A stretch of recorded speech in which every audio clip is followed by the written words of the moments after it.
everybody. Welcome back to the Film Buds podcast. This is episode number 77, and my name is Henry. And unfortunately, no Chloe still this week. She's off helping her sister get ready for her wedding, which is in just about a week. But she should be back for the next show. But joining us for the second week in a row is my buddy Sky. So Sky, thanks for coming on, man. Hey, thanks for having me. And then joining us, I guess, for the first time as a host, although she was with us as an audience member last week, is our friend Jessica. Yes. So Jessica, thanks for coming on. Thank you. Yeah. And so this week, we're going to be kind of doing the setup we did last time, which is just 2 retro reviews. And I guess we're on a bit of a horror.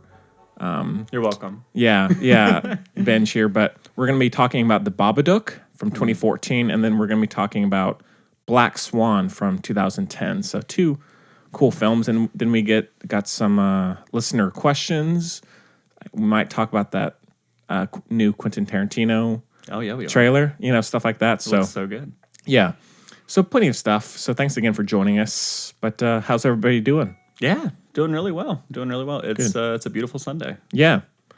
Well, Jessica, since this is your first time, you want to say, because, I mean, this is our first real extended conversation. Yeah, so it is. Want to say a little about yourself? Well, I'm Sky's girlfriend, and that's it. That's all you need to know. No, I'm just kidding. Go ahead. I just exist in that realm. That is not true. No. Sky's trying to teach me the way of movies because I also was a film studies major, but I hadn't seen a lot of movies. Mm-hmm.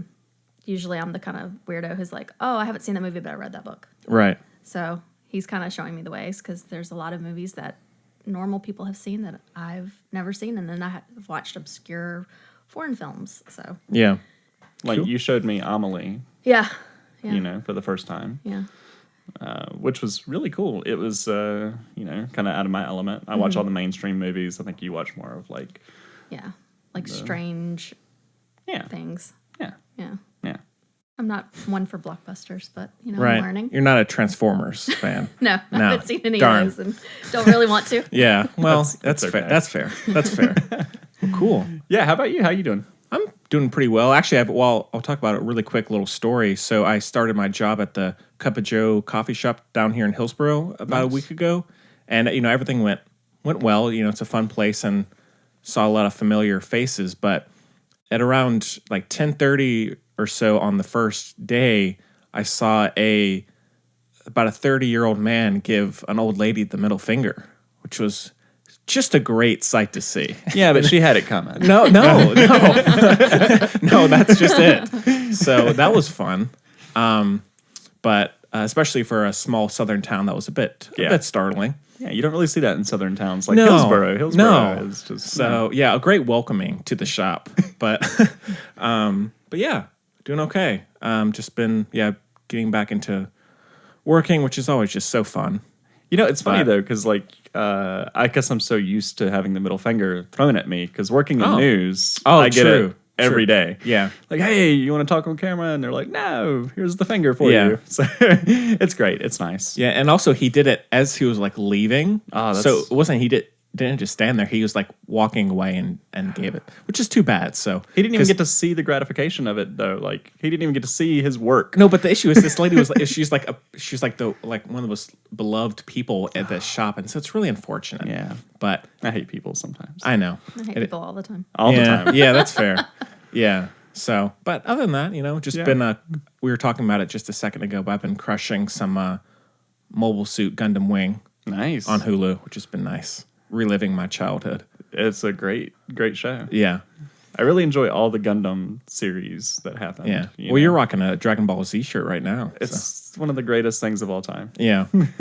So I love Dragon Ball Z. Yeah. No, I think the last thing that I watched that was animation was actually last night we watched Into the Spider-Verse. Good one. Good stuff. Good one, yeah. Good stuff. I really hate I missed that in theaters because it was great. Yeah.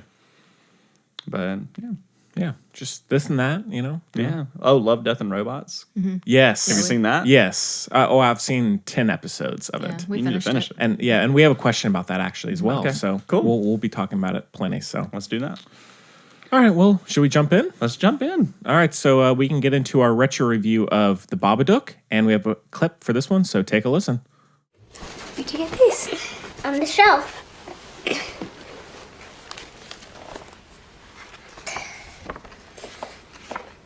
If it's in a word or it's in a look, you can't get rid of the Babadook.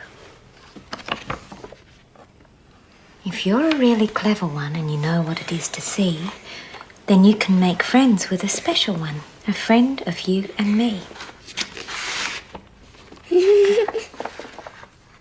His name is Mr. Babadook, and this is his book. A rumbling sound, then 3 sharp knocks. Ba-ba-ba-dook, dook, dook. That's when you'll know he's around. You'll see him if you look. Babadook, duk, duk. We might read another one tonight, eh? But you said I could choose. Okay, so the Babadook was released in 2014 and is written and directed by Jennifer Kent and stars Essie Davis, Noah Wiseman, Haley McLinney, Daniel Hinshaw. That's about it. And Small cast. Yeah.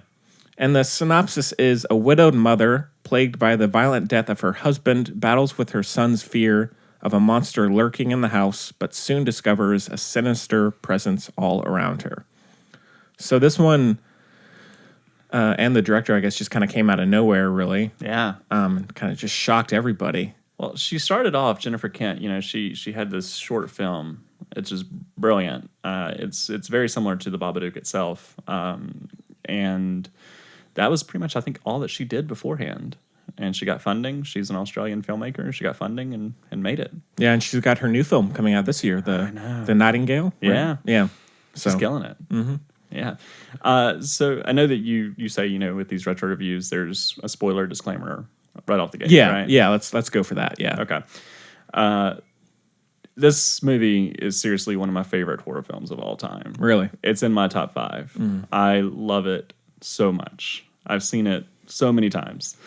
And it just gets better and better with every watch. Yeah. Well, I mean, I know it's on a lot of people's best of the decade or best horror films of the decade or whatever you want to call it. So yeah, you're not alone. Yeah. No, it has a 98% on Rotten Tomatoes right now. It's incredible. Yeah.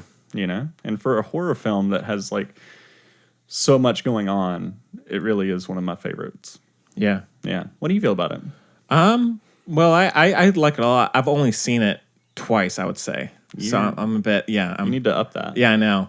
I just rewatched it after probably a few years of having not seen it. I mean, I agree. I think it's very good. I don't know if I would put it in my top 5 of the decade. I think it would be close, but I think Black Swan would be. Yeah.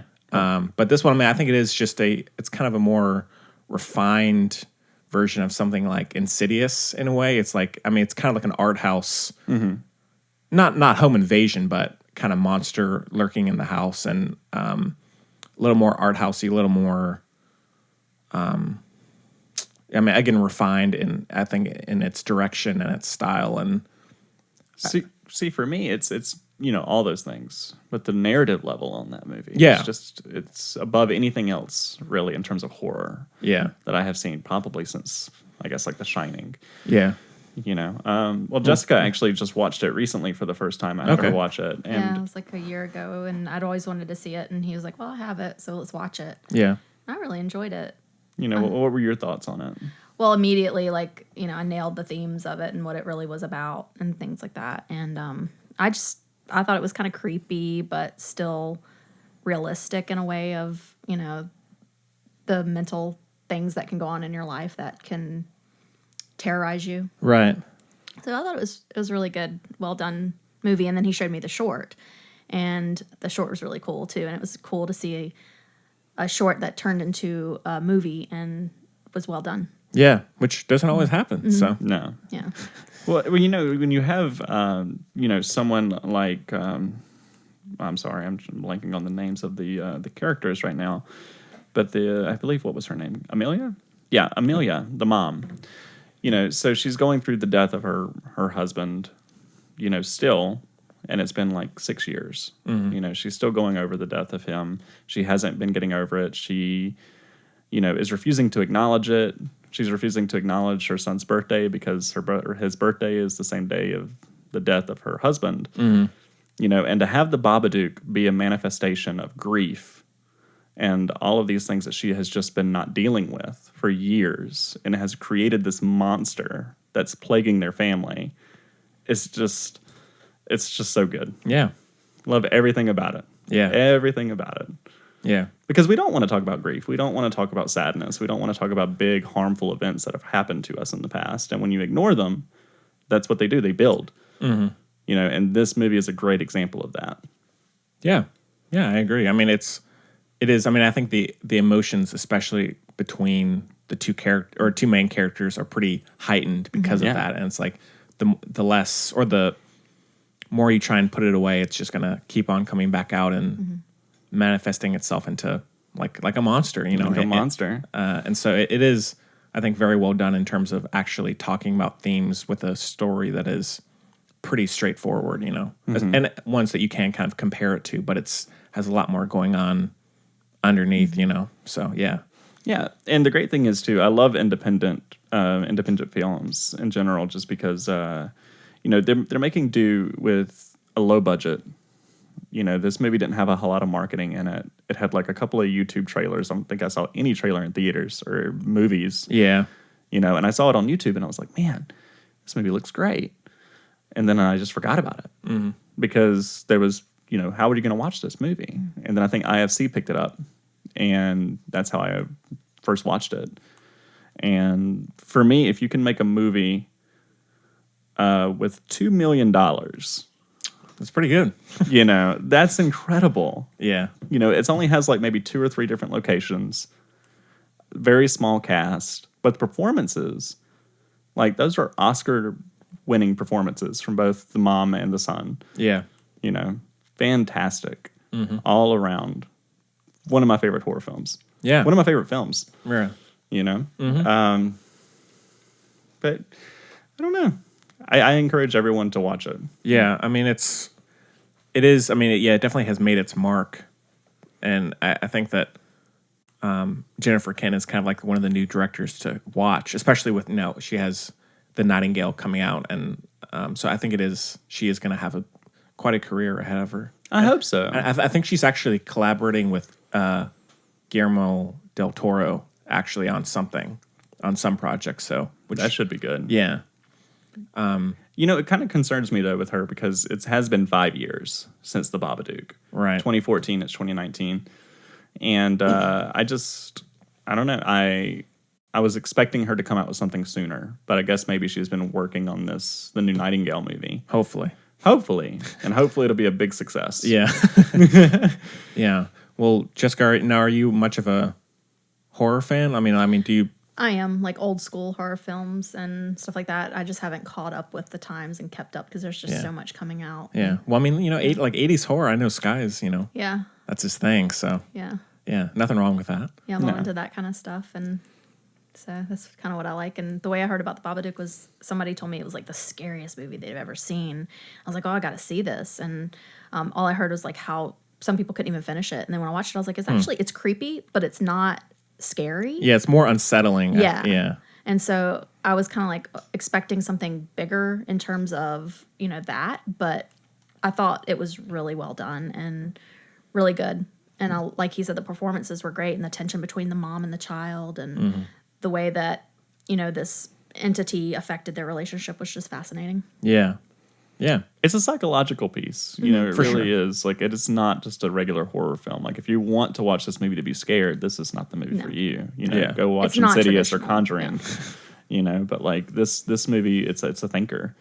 Yeah. I have friends that hate horror movies, but they love this movie. Really? See, I have friends who love horror movies but hated this. So they're wrong. It doesn't follow the rules of a horror film. And I guess this came out in the same year as It Follows, right? I think so. It was quite a year. It was a good year for horror, for independent, low-budget horror films. Great year. Yeah. I love It Follows. I know. I think I would put It Follows above this. Although, I still, of course, really like this. But, it is... I love the design of the... Well, you get a house. You get a creepy haunted house feel with this movie, too, which is really cool. Yeah. And the creature is very simplistic. You know, it's almost like the main encounter with the entity itself at the end of the film. You don't even get to see it. You know, it's just wind and, you know, sounds. That's it. Yeah. That's all it is. And some looming camera shots, which is very effective. But you don't see it. Yeah. Which is cool.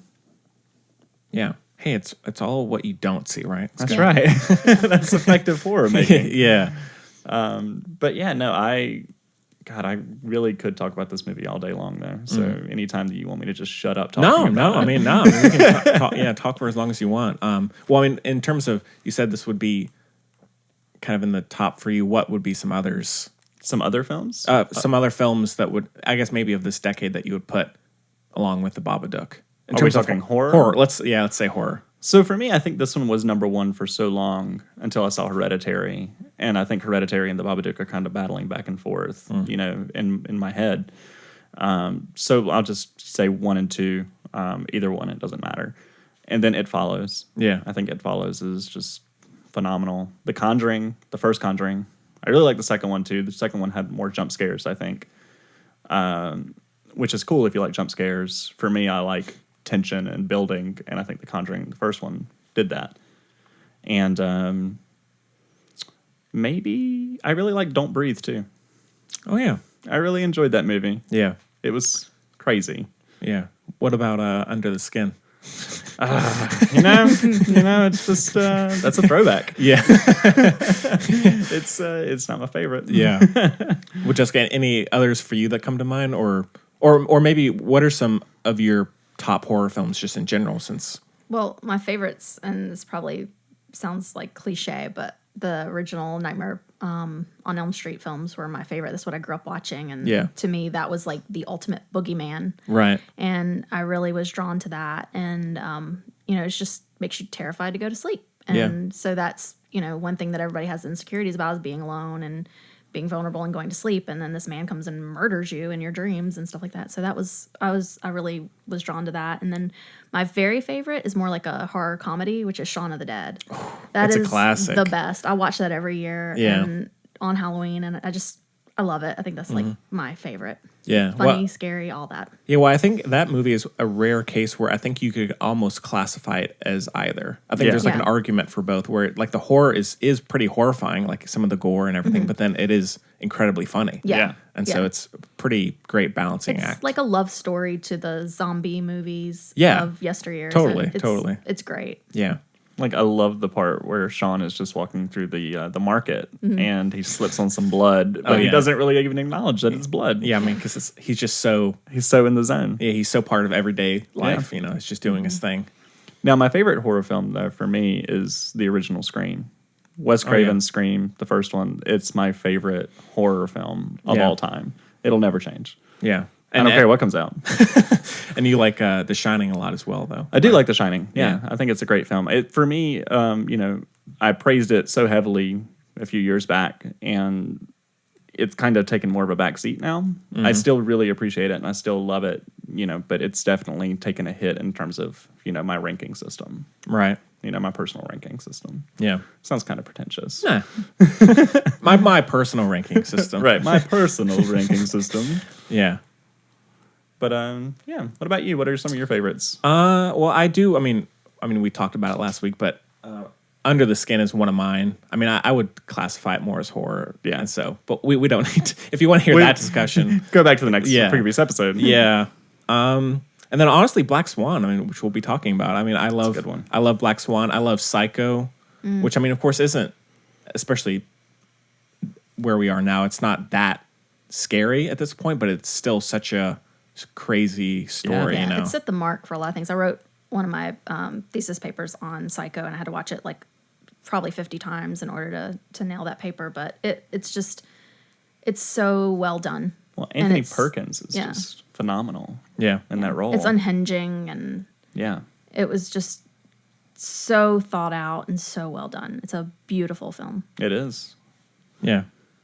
And it's Hitchcock. You really can't go wrong with Hitchcock. Yeah. Hitchcock is, for me, though, you can't like sit down and just put up on a Hitchcock film. You know, I got to be ready for it. Yeah. Yeah. Cool. Go see The Babadook. Yeah. Don't go see it because it's not anywhere really for you to see, but rent it, buy it, all that stuff. I actually have the exclusive edition. You know, with like when you pop it up and it's a storybook. Yeah. That's what we need to talk about. Oh, I do have that. You have that? Yeah, on the second left, right there. Look at that. See, I always love this. It just pops up and it's And there. then you told me, like when we watched it, you told me about how they had released a few, like I don't remember how many, was few like- hundreds yeah, a couple of the actual hundred. pop-up books. And I was trying to find that for him, and they're like non-existent. They're so rare. And Either if that you- or they sell for... or they're like, you know, on eBay for thousands of dollars or whatever. It's an exorbitant amount yeah. of money. Yeah. But no, that's one thing too, is the pop-up book. Like you don't really see that in horror films. No. You know, I mean, 'cause- children's stories. Yeah, I mean, it's considered, goofy and, Right. but... And they turned this into something that was actually really creepy. The illustrations, along with the, the pop-up words, were just, it was creepy. Like one of my favorites was, what was it? If you see him, you won't sleep a wink, or something like that. Yeah. You know, and then you have like this illustration where she pulls this tab and she slits her own Yeah. throat, and the little piece of paper blood comes dropping out of her neck. Yeah. So creepy. So good. Yeah, well, in terms of not, sleeping a wink, it is almost like Nightmare on Elm Street, because it is, kind of keeps you awake, like, oh God. Yeah. And so, I love it when she's going crazy because she's keeping herself up. This is after she's been almost kind of like possessed by the Babadook. And she is sitting on the couch and she's watching this news story. And you see this woman, it looks like her, it looks like Amelia, and she's like sitting in this window. And she's just looking at the camera, giving this creepy smile. Very subtle, but every time I see that, I get chills on my arm because it's just so unsettling. Yeah. And I think it was talking about murder, right? Like how she murdered her son. Yeah. Is what the article was talking about. Yeah, like she went crazy. Yeah. Yeah. And I do like that scene. I think it's in the police station where she's kind of losing it. Yeah. Yeah. And it's like, I mean, it is kind of brings up that idea of looking at someone who's acting like that. Sometimes it can just be, nothing wrong with them. It's just they've had something terrible happen, and it seems realistic. But of course it's viewed as how some people can not see it that way. Like, no, that person's gone insane. And so especially in this day and age. So I when I wrote my paper on this for grad school applications, I talked about how it was similar to almost like postpartum depression. yeah, totally. And it really does. That's my dog. Sorry. It wants to come in. Yeah. The Babadook's out there. And I don't remember what I was saying. Your Postpartum dog. depression. Oh yeah, postpartum depression. And you have her, and she had this kid the same day that her husband dies. And for me, I think that you could make an argument that she has been suffering from postpartum depression for 6 years. Yeah, totally. Because she has been a shell of what her former self was before her husband died. And this is what characters mentioned throughout the whole film. And she takes it out on her son. So there's a lot of layers in this film. Yeah. It brings up that idea of depression and how having a partner in one way or the other and losing them can really like make you feel so empty and, kind of losing a part of yourself. And so it definitely feels very natural and realistic. So And they're so isolated. Yeah, just exactly. Being near each other that, they're already getting on each other's nerves as, mother and son. And then they have this grief that both of them don't know how to process. And so it's, you really see how, what was it, the sister-in-law? Yeah, the sister. Or the sister, she was like, you can't bring your kid over here anymore. He's strange and we don't want him around. So it's like even more isolating to these two characters. And nobody really knows how to help them or wants to help them because it's easier to write people off than go the extra mile to help them. And he got kicked out of school. Sam, the kid, he got kicked out of school, so that makes him even having to stay around her even more. Yeah, it's just so much isolation and grief that these two are going through. Which, the isolation makes it even worse because it's like if you get so used to having that person there and it's like that's the only person really, then when they're gone, it's like, what's the world I'm in right now? Yeah. So it's, Yeah, and she like can't even sleep by herself. Yeah. Like she wakes up in the middle of the night because he crawls into bed with her, and she can't get a moment alone. From her son, who she wants to love and who she does love, but she also resents and hates and blames. It's a reminder every day of what you lost. Looking at your child, you can't just look at him like something you gained. You look at it also as something you lost. There's a great line that comes from Sam, where he's like, he's talking about his birthday, and then he's like, oh, I can't celebrate my birthday today because it's also the day my dad died. And I was like, oh, that's just a heartbreaking line, and he delivers it so well. This kid really is like 6 years old. Yeah, and he kills it. Yeah, a really comforting film to watch. It's a great Sunday pick me up. Yeah. So yeah, and is it maybe on Amazon or Netflix or something? I think it used to be on Netflix. Okay. It may still be, but I don't think I so. had a really hard time trying to find it. That's why I didn't watch it for so long, because I couldn't find it on any outlet. And I know for a long time it was like only Showtime had rights to it or something like that, and I didn't have that. So I was like, well, I can't ever see this ever. It being an IFC film, I'm sure that you could probably see it on demand. Yeah, somewhere. But yeah, so check it out if you haven't seen it yet. Please do. It's really good. And comment and be like, hey, this guy Sky knows what he's talking about. Sky, the message boards are going to blow up. I hope so. I hope so. But yeah, and we did have some good feedback about the last show about both Sky and Jacob. Not so much Jacob. I mean, he was just there. Yeah, Jacob was just sitting there. So, so. Jacob, we love you, buddy. Yeah, you're great. He's not listening. He's not listening. He says he is, but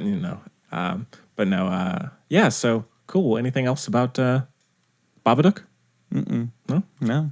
It's great. If you want to read my paper, just send me a link. It's great. Well, Sky, it's your favorite part out of 5 stars? 5.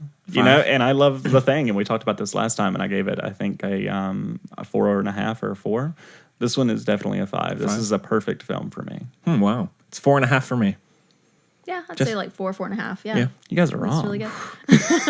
I'm just kidding. Needs more blood. Yeah. Give it that third time watch, and who knows, maybe it'll be a masterpiece for me. I think I've seriously watched it 10 times so far. Really? Yeah. That's great. Yeah. But no, that's understandable.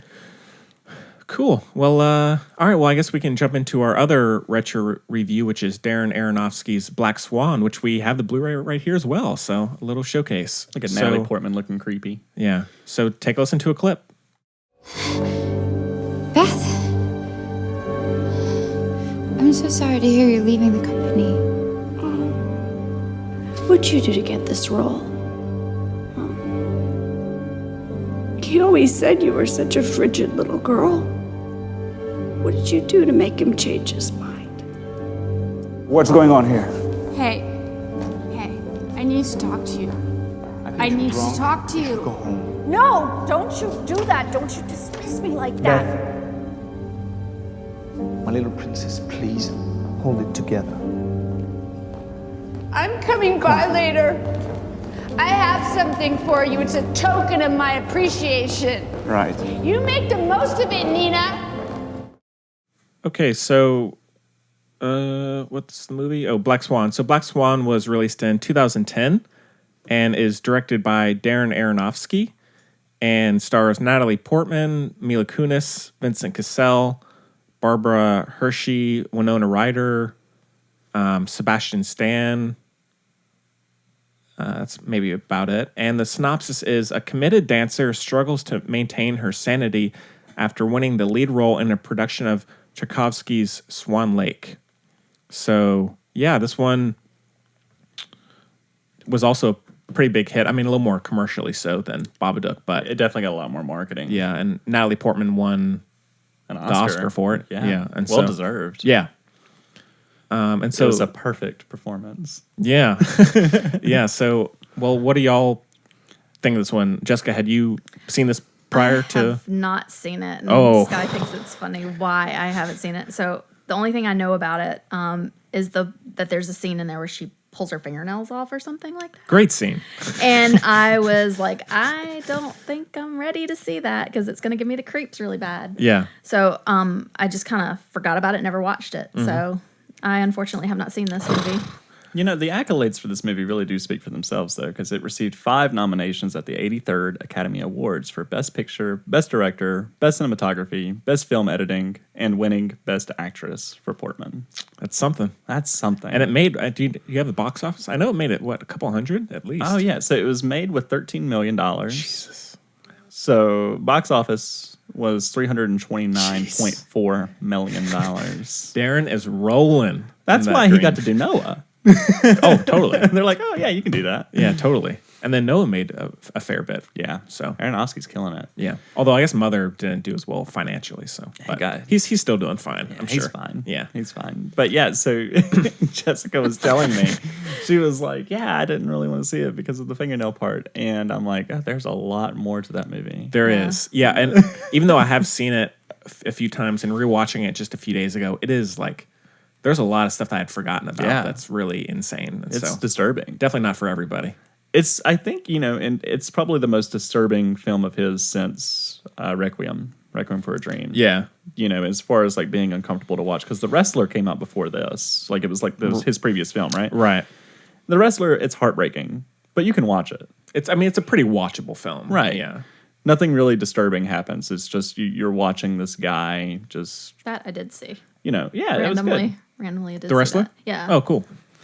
I didn't know that was by him though. Yeah. It doesn't really feel like It it. Like doesn't. It doesn't. So It doesn't. Which I guess, and for better and for worse, it doesn't feel like him. So And I think before that he did The Fountain, which feels like an Aronofsky film. very. Because a lot of his films, like I tie him to like when you go through the whole process of watching this film, at the end you're going to be like, "What did I just watch? Yeah. What just happened?" Exactly. And so I felt like, especially with the marketing towards this one, it felt like it was going to be Black Swan was going to be one of those where you're like, "Is there a conclusion? Is there something that you come out of it and you're like, you understand what just happened?" Because with his movies, I tend to think of mass confusion sometimes.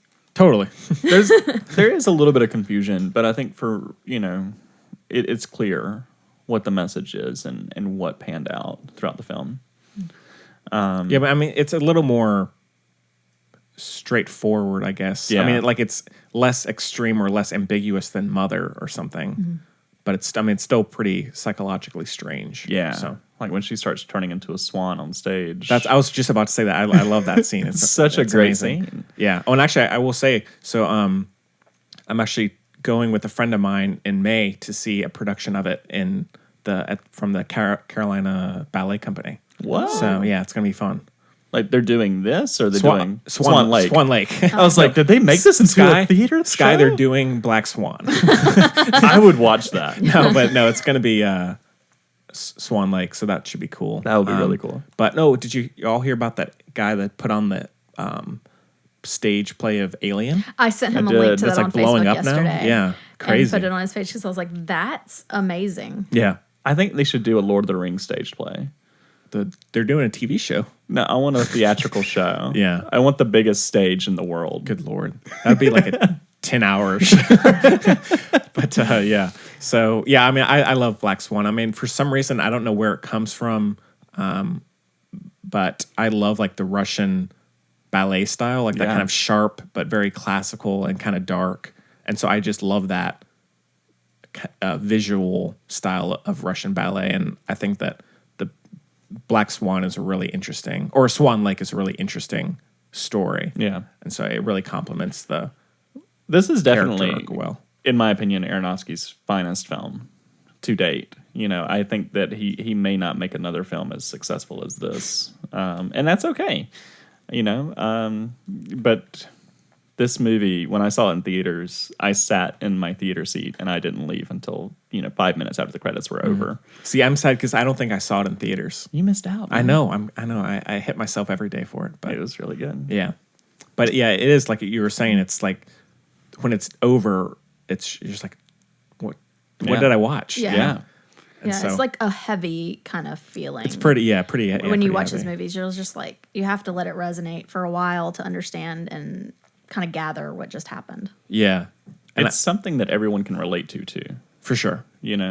Like she's obsessing with being perfect, and everybody, if they're passionate about something, they can relate to that. Yeah, and I think in terms of the style of it, does feel a little bit similar to Mother in terms of it being this kind of singular character who's slowly unravels, and also just in terms of the direction and the cinematography, where it's like a constantly moving handheld camera, where it's very immersive and kind of feels a little bit different from something like Noah or maybe even The Wrestler in a certain way, but it does feel a little bit similar to Mother in that way in terms of style, Yeah.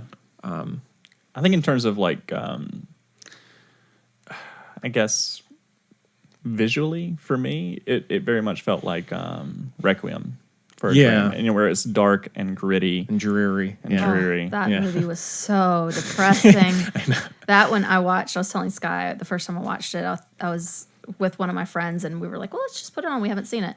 And we did not speak for probably 20 minutes after it. It was just like, where do you go from here? Yeah. It's so dark and depressing. Yeah, that is one of the few movies that every single person that I talk to who has seen it says that exact same thing. Like there aren't many movies that I think really have that same effect on everybody. You know, It's a movie I wish that they would show in high schools. You know, to be like, hey, don't do drugs. Here you go. Watch this video. Yikes. Yeah. But yeah, I mean, like we said, I mean, Natalie Portman is incredible in it. Mila Kunis too. Yeah. Yeah. I mean, You she know? doesn't really get enough credit. She's very good in it, Yeah. as well as Vincent Cassell Yeah. as the ballet teacher or instructor, whatever you want to call it. Yeah. It's a creepy movie. Yeah. It relies a lot on sound too, which I really appreciate. Yes. I know you love Mother. Do you think that this is better than Mother? Yes. Black Swan is a better film than Mother. And for me, it's because this one, I think you can relate to it a lot more. With Mother, you Yeah, know nobody can you're- relate to that. Right. You know, have you seen Mother? Yes, I saw okay, Mother. cool. Yeah, like a few months ago, I sat down. I had it on my DVR for a long time. I was like, okay, let's watch it. And I was like, wow, that was an interesting story because it's not what I thought it was going to be. No. When I remember I was in theaters and I watched some movie and they showed the previews for it. And I thought, oh, that's like, it reminds me of Rosemary's Baby. It's going to be something like Rosemary's Sure. Baby. And I was expecting that and it completely wasn't. Yeah. Again, I think I said this last time, but they broke a baby's neck and then Ate it. Yeah. That's great. Yeah. That's great filmmaking. Great. I love that, but because you don't see that, and you know, people we live today where we don't really see kid actors or babies dying in films, and for me it was a very shock factor moment. But it's something that it's not really that I want to see more of it because that sounds very disturbing. But I do applaud it for doing that. Yeah. I You mean, know? even with the people who kind of write off Aronofsky, I think that no matter what, even if it's a terrible film, I think that every time you go and see one, you're going to see something unique. Yeah. And that you're going to remember, for better or for worse. Right. You know, and Definitely. so, He stands out as a filmmaker. yeah. You know, and for me, that was his big standout moment. For this one, it was, when we were talking earlier about her turning into a swan on stage, that was the memorable moment. And unfortunately, with Requiem for a Dream, it was something much darker. But Yes, I think I'm on the same page with you on that one. yeah, I was it like, had Keith David referencing a line. And I love Keith David, though. Yeah.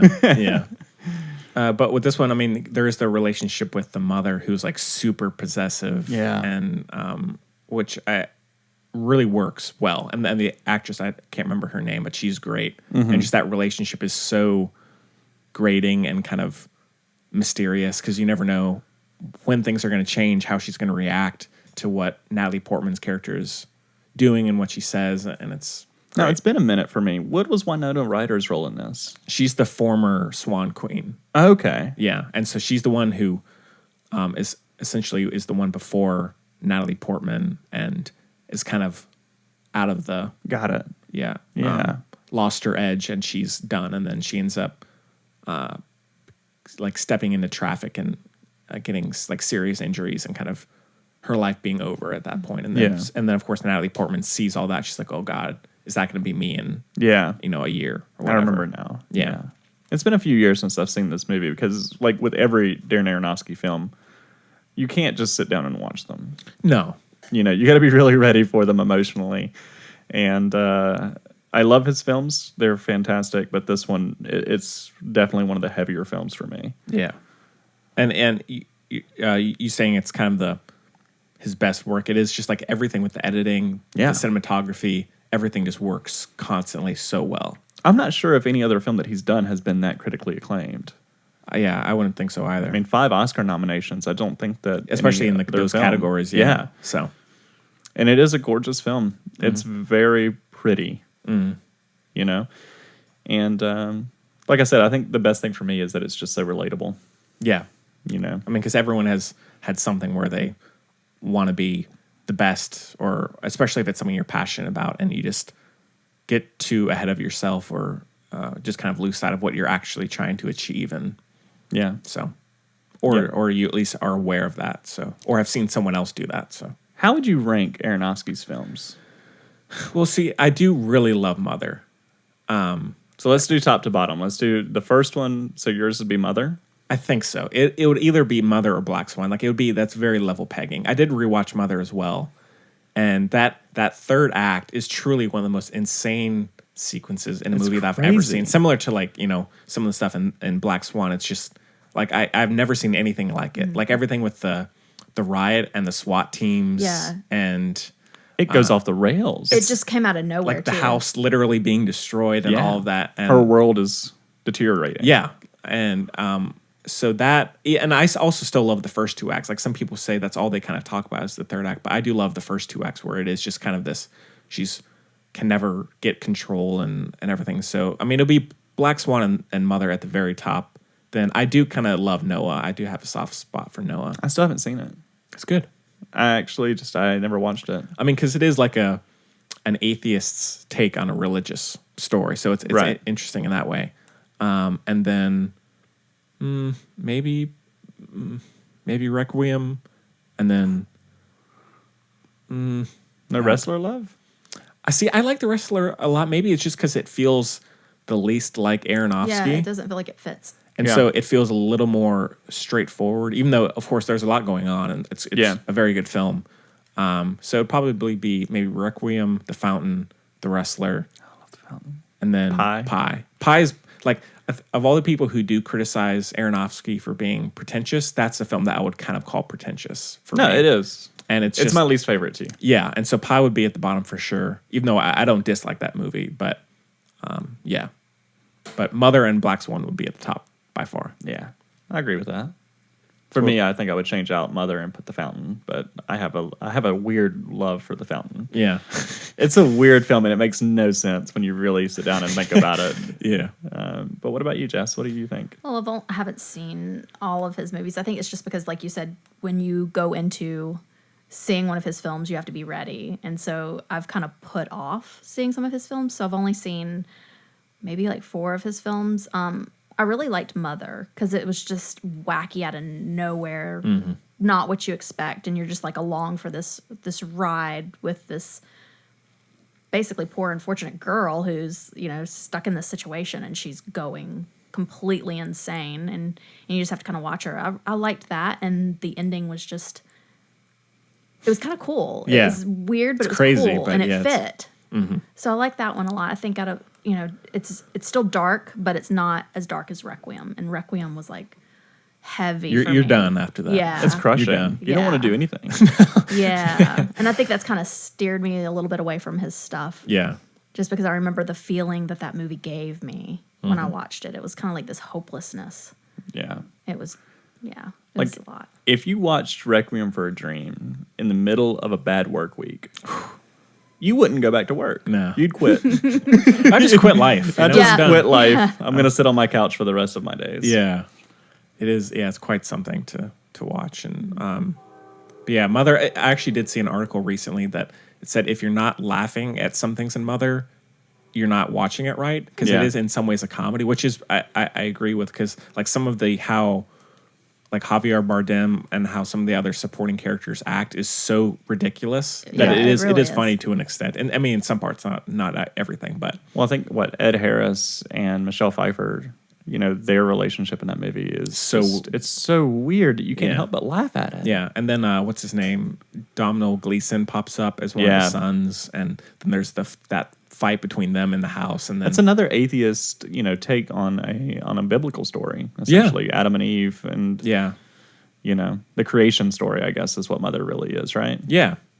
In some ways, I think so. I mean, because Javier Bardem is God. Yes. Yeah, and then Mother is Mother Earth, right? That's I think that's kind of like the main gist of it. I mean, clearly he even though he is atheist, he's interested in biblical stories, which is interesting. I mean, that's almost the same for me. It's like, I mean, I'm an atheist and I'm interested in biblical stories. And so I like that kind of someone who's not, I guess, for lack of a better word, attached to the material, kind of can create a different take on it. Yeah. You know? Kind of like Evan Almighty. No, great film. One of my favorite films of the decade, but underrated film. Let's review that next week. So it's the greatest film of all time. Yeah. So Aronofsky is just. I'm interested to see what he's going to do next. He's a loose cannon. Yeah. He makes very beautiful films. Yeah. That make you feel not beautiful. Right. And dirty and like the world is crap. Mm-hmm. Yeah. And it's, I just. It's refreshing. And I really am into like dark, sad things, and it's Great. even much for me. Yeah. Favorite filmmaker. No, I agree with you though. When people say look at it almost like a comedy, the same thing could be said for Charlie Booker's Black Mirror series. Sure. He writes them as comedies, which if you really sit down and think about, I could see that. But when you really see it on the surface, it's like, that is not a comedy. It's That's scary. crushing. Yeah, that's so crushing. terrifying. Mm-hmm. I mean, because there are, at least in Mother, there are things like something ridiculous like the two people jumping on the counter and it just obliterate the counter and water gushing out. But then there's horrifying things like the baby and stuff like that. And so which comedy and horror balance each other out very well. So I love how normal that movie starts off too. Yeah. Yeah, it does. I think every film he does, it starts off relatively normal. Yeah. And then it just turns around. And it's like, ha, psych. Yeah. And I think Mother most of all, just because it does get so crazy. And it's really slowly builds that suspense and mystery so well. Like each scene just kind of goes up and up and up and up. Yeah. And then, and also in this, same thing. It's because there's all the ideas of jealousy and control and perfection and things like that, which I think are pretty present through most of his movies. So. Yeah. Yeah. I feel like I need to watch it now. I feel like I really. It's he'll have to show me the part when it's the fingernail part. I'll skip close through my that. eyes. Skip through that. Yeah. No, we're gonna skip it. He likes to watch me be uncomfortable. Yeah. Sounds like Sky. You gotta watch the whole film. You can't. No skipping. Yeah. No skipping allowed. I can't promise I won't close my eyes. Yeah. That's okay. That's okay. I've got some. What was it? What was it that Nathan Jerstad would call them? C-47s. You'll have to bird box me where you keep my eyes open. Yeah, those little clippers, whatever they are. Yeah. Clockwork Orange. Yeah. Yeah. Man, I really love Black Swan though. Even the costume design and makeup design. Oh, it's incredible. It's just incredible. Yeah. It really does feel like you're watching a ballet. Yeah. A really weird ballet. Messed up ballet, yeah. I guess kind of like what Suspiria is a little bit. Yeah, totally. But yeah, no. Natalie Portman's best performance to date. Maybe aside from Queen Amidala or whatever, right? Oh God. Oh yeah. Well, I did. Have you all seen Jackie? No, I haven't. No, it's pretty incredible. Yeah, about Jackie Kennedy. Oh yeah, I heard about that. Yeah, very good. It would either be that or Black Swan. Yeah, she's great. Yeah. So I'm trying to think of other movies that. Well, V for Vendetta. Yeah, I love V for Vendetta. Yeah. Yeah. She that was such a different. I think that's when she started to branch out a little bit. Yeah. Yeah. She shaved her head and then went on the Lonely Island, which was kind of cool. Yeah. And then she was in Annihilation. I loved Annihilation. Yeah. Yeah. I think we talked about that last time. Yeah. A little bit. No Strings Attached with Ashton Kutcher. Great film. Never watched it. I'm joking. It's not good. She was in that 90s movie too, the assassin movie. Oh, Leon the Professional. Yeah, Leon the Professional. Mm-hmm. She was in that movie that I love that people hate, Closer. No, I loved Closer. I haven't seen love Closer. So it's Jude Law and who's the guy? Clive Owen. And then Julia Roberts. And it's about these relationships and how they kind of intertwine. It's a messed up movie. It is very messed up. It's very sad and depressing, but it's fantastic. Oh, okay. Yeah, I haven't seen that. I'll check it out. You should check it out. Yeah. You think you'd really dig it. Okay. Jude Law is so creepy in that movie. Yeah. Mm-hmm. He's a writer, but if I'm not mistaken, it's been a couple of years. He is a writer, right? I believe so. Or is he just writing for passion? Isn't he getting his picture taken for his book jacket? Because that's why he meets Julia Roberts, because she does his photograph or something like that. Yeah. I haven't seen it in forever, but I love it. I remember him being on, he and Clive Owen know each other because Jude Law was pretending to be interested in him sexually, but he's pretending also to be a female.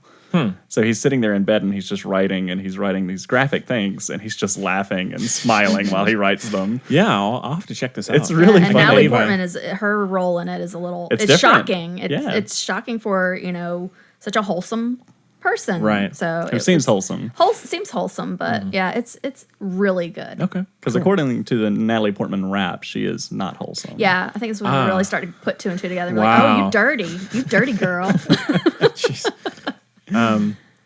Oh, and I did love her in Vox Lux last year, where she plays the pop star, she's we amazing. saw that in at Redbox Yeah. when we were looking at things, and I didn't, because Jude Law's in that too, right? Yes. Yeah, and I was like, I hadn't heard of this. I It don't was remember them promoting really it. came and went, so yeah, I mean, it's pretty under the radar. We'll have to check that out too, because it is in Redbox right now. Yeah. Speaking of Jude Law, have you seen Captain Marvel yet? I'll be talking about that a little bit cool. later. Yeah. Yeah.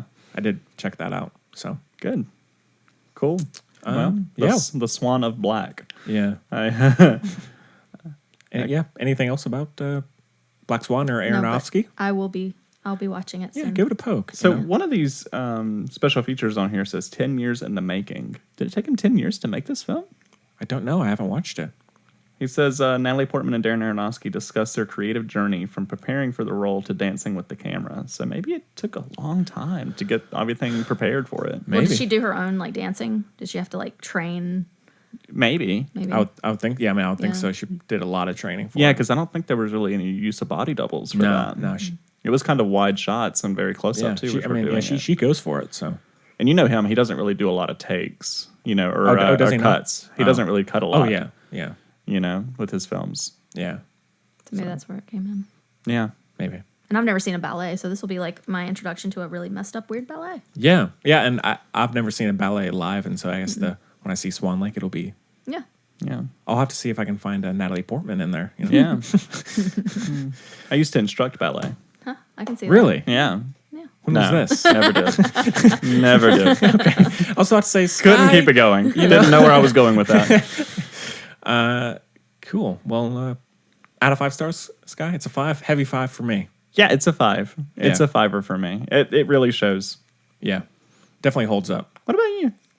We'll see. Yeah. Get back to us. Yeah, You know. I'll let you know. Yeah. No, it's a great film. Both of these films are really good films. I'm really happy to be on this episode doing, these two films because they're some of my favorites. Yeah. And even Stephen King recommended The Babadook. I'm seeing I here. do remember. Yeah. seeing Deeply that. disturbing and highly recommended. So, Yeah. I recommend both of Yeah, I these just don't films. remember a lot of press about it at all, other No, than it's- hearing that it was terrifying. Which Yeah, it not didn't really get much commercial success. Yeah. But, Which critically it did so well. Yeah.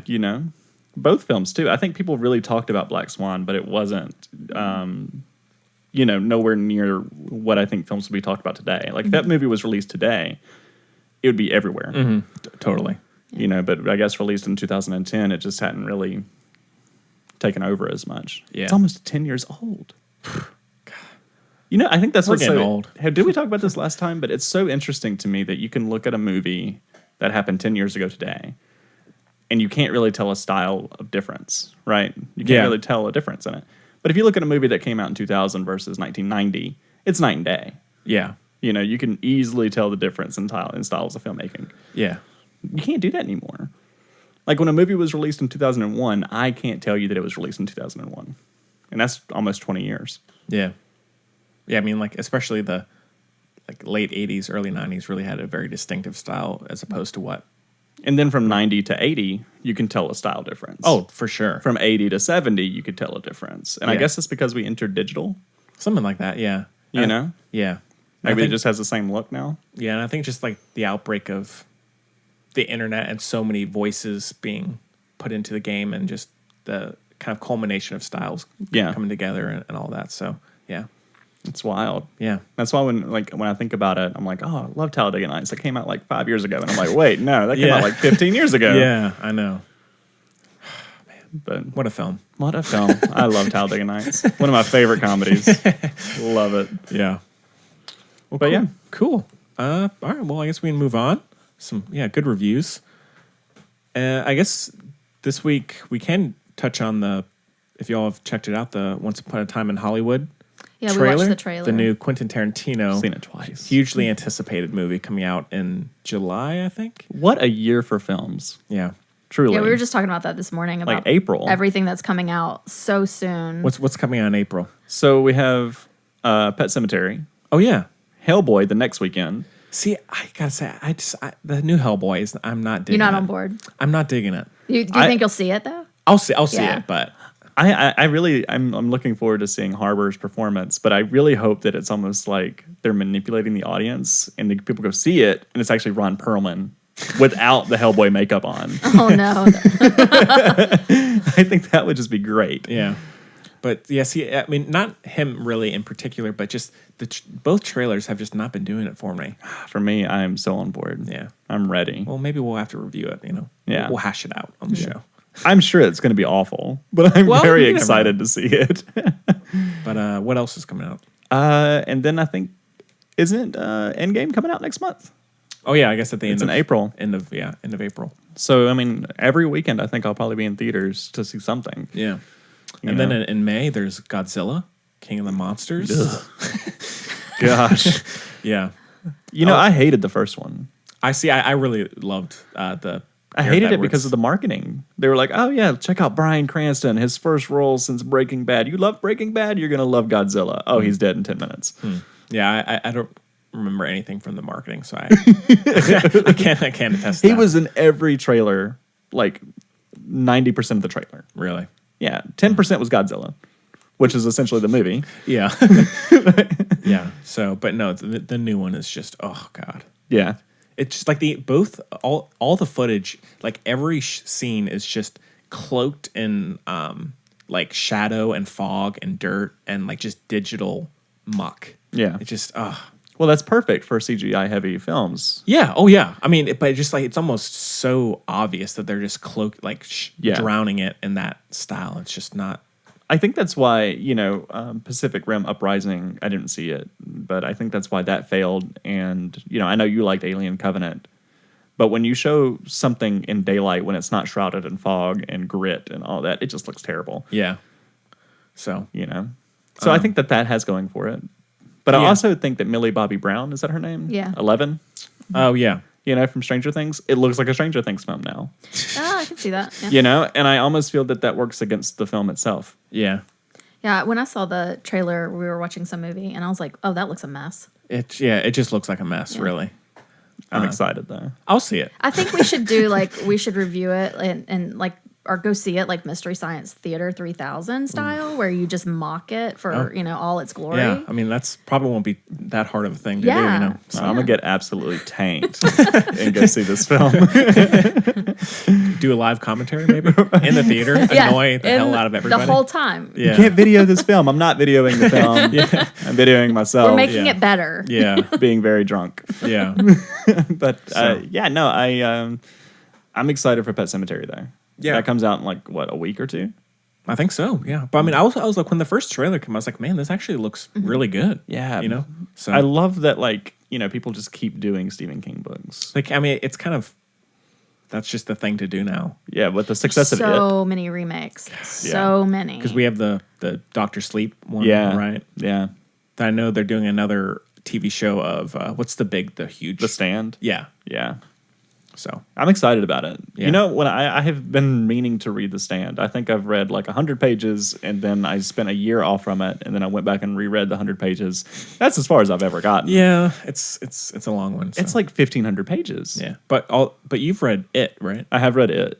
Yeah, disturbing book. Yeah, and we got the new one coming out in maybe August or September. Andy Muschietti's sequel. Yeah, I hope it's better than the first. Do you not like the first one? I no. She didn't like the CGI. It was too much CGI, so it took me out of the film, and so it was very distracting to me because the essence of the first one, which was a mini series, was that this creature, Tim Curry's character of it was so terrifying. He didn't need as much, effect on him. He was just a creepy person with the way he would look at you, and he would just hover near you, and just his presence was scary. And then when they made the new one, I felt like it was trying to do that, but with effects that just looked not real. Mm-hmm. And so it kind of made, well, not kind of, but it made me very angry. That's fair. Yeah. She loves the scene though. My favorite scene. Yeah, go ahead to tell her. With where it's standing on the side of the road with the child's hand and he's just waving. Oh, that's the best part of the whole film. That's a good one. That's and a good one. The only time I jumped in the whole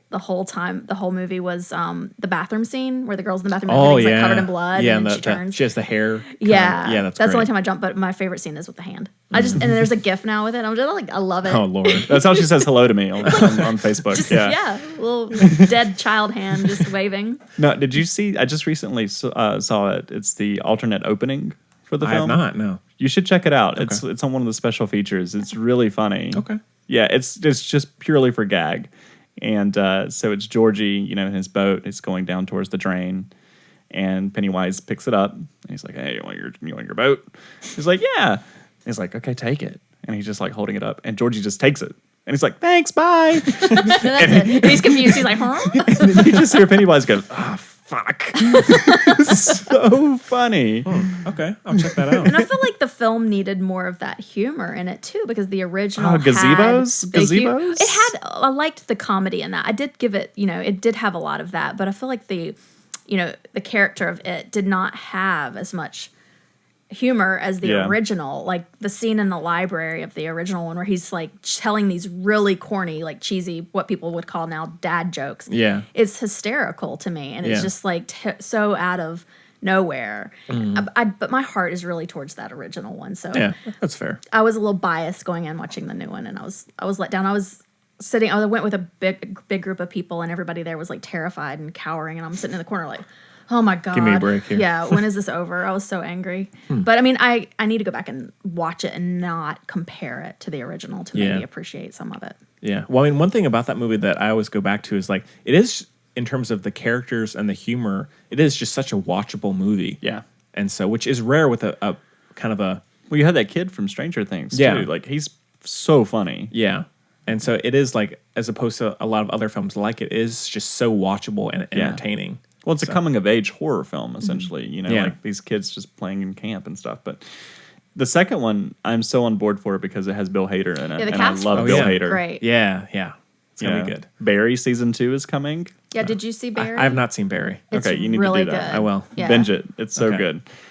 But yeah, no, I'm very excited for the sequel. Yeah. For the It sequel. Yes. We'll have to go see it.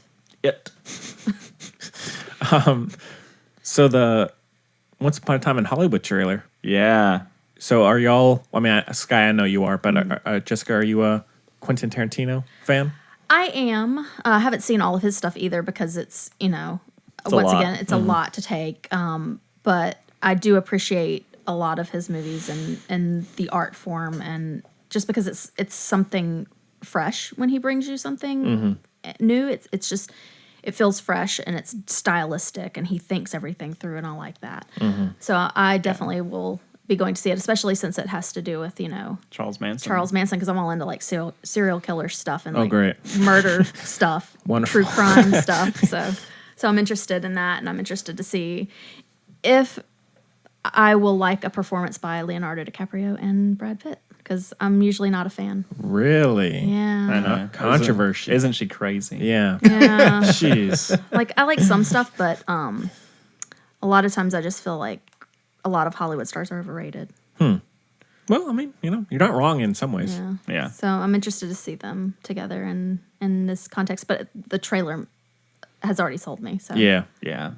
See, I love both, and for me it was Brad Pitt in Fight Club. Yeah. And Inglourious Bastards. Yeah. I haven't seen that. See, my favorite, it's just one of my favorite films is... Interview with the Vampire. No. The Assassination of Jesse James. Oh, with Casey Affleck. Yeah, like Brad Pitt is incredible in that. And so is Casey Affleck, but that one, and then also Inglourious Bastards as well, for sure. But no, with Once Upon a Time in Hollywood, it's insane to me how much Margot Robbie actually looks like Sharon Tate. Yeah. And the guy who's playing Charles Manson, he was in Justified. Oh, Timothy Oliphant. Nope. Oh no. He played one of the Crowder brothers.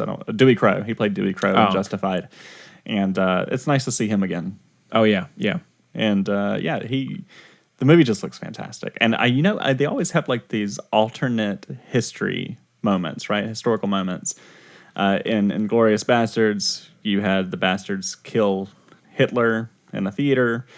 And in this one, I really want Bruce Lee to kill Charles Manson. I don't know if it's going to go that far, but I really want it to just go off the rails. yeah, we'll see. I mean, I wouldn't put it past Tarantino, so I hope so. You know, he's my favorite writer.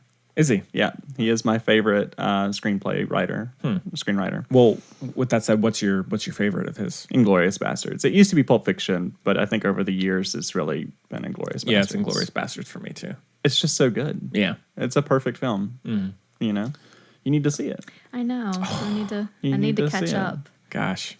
Yeah. Did y'all see? I'm sure you did, Sky. But did you see The Hateful Eight? I did not see that. I saw it in 70mm. As did I. Were you? I know because that one was a bit of a little more divisive than some of his other films. Were you?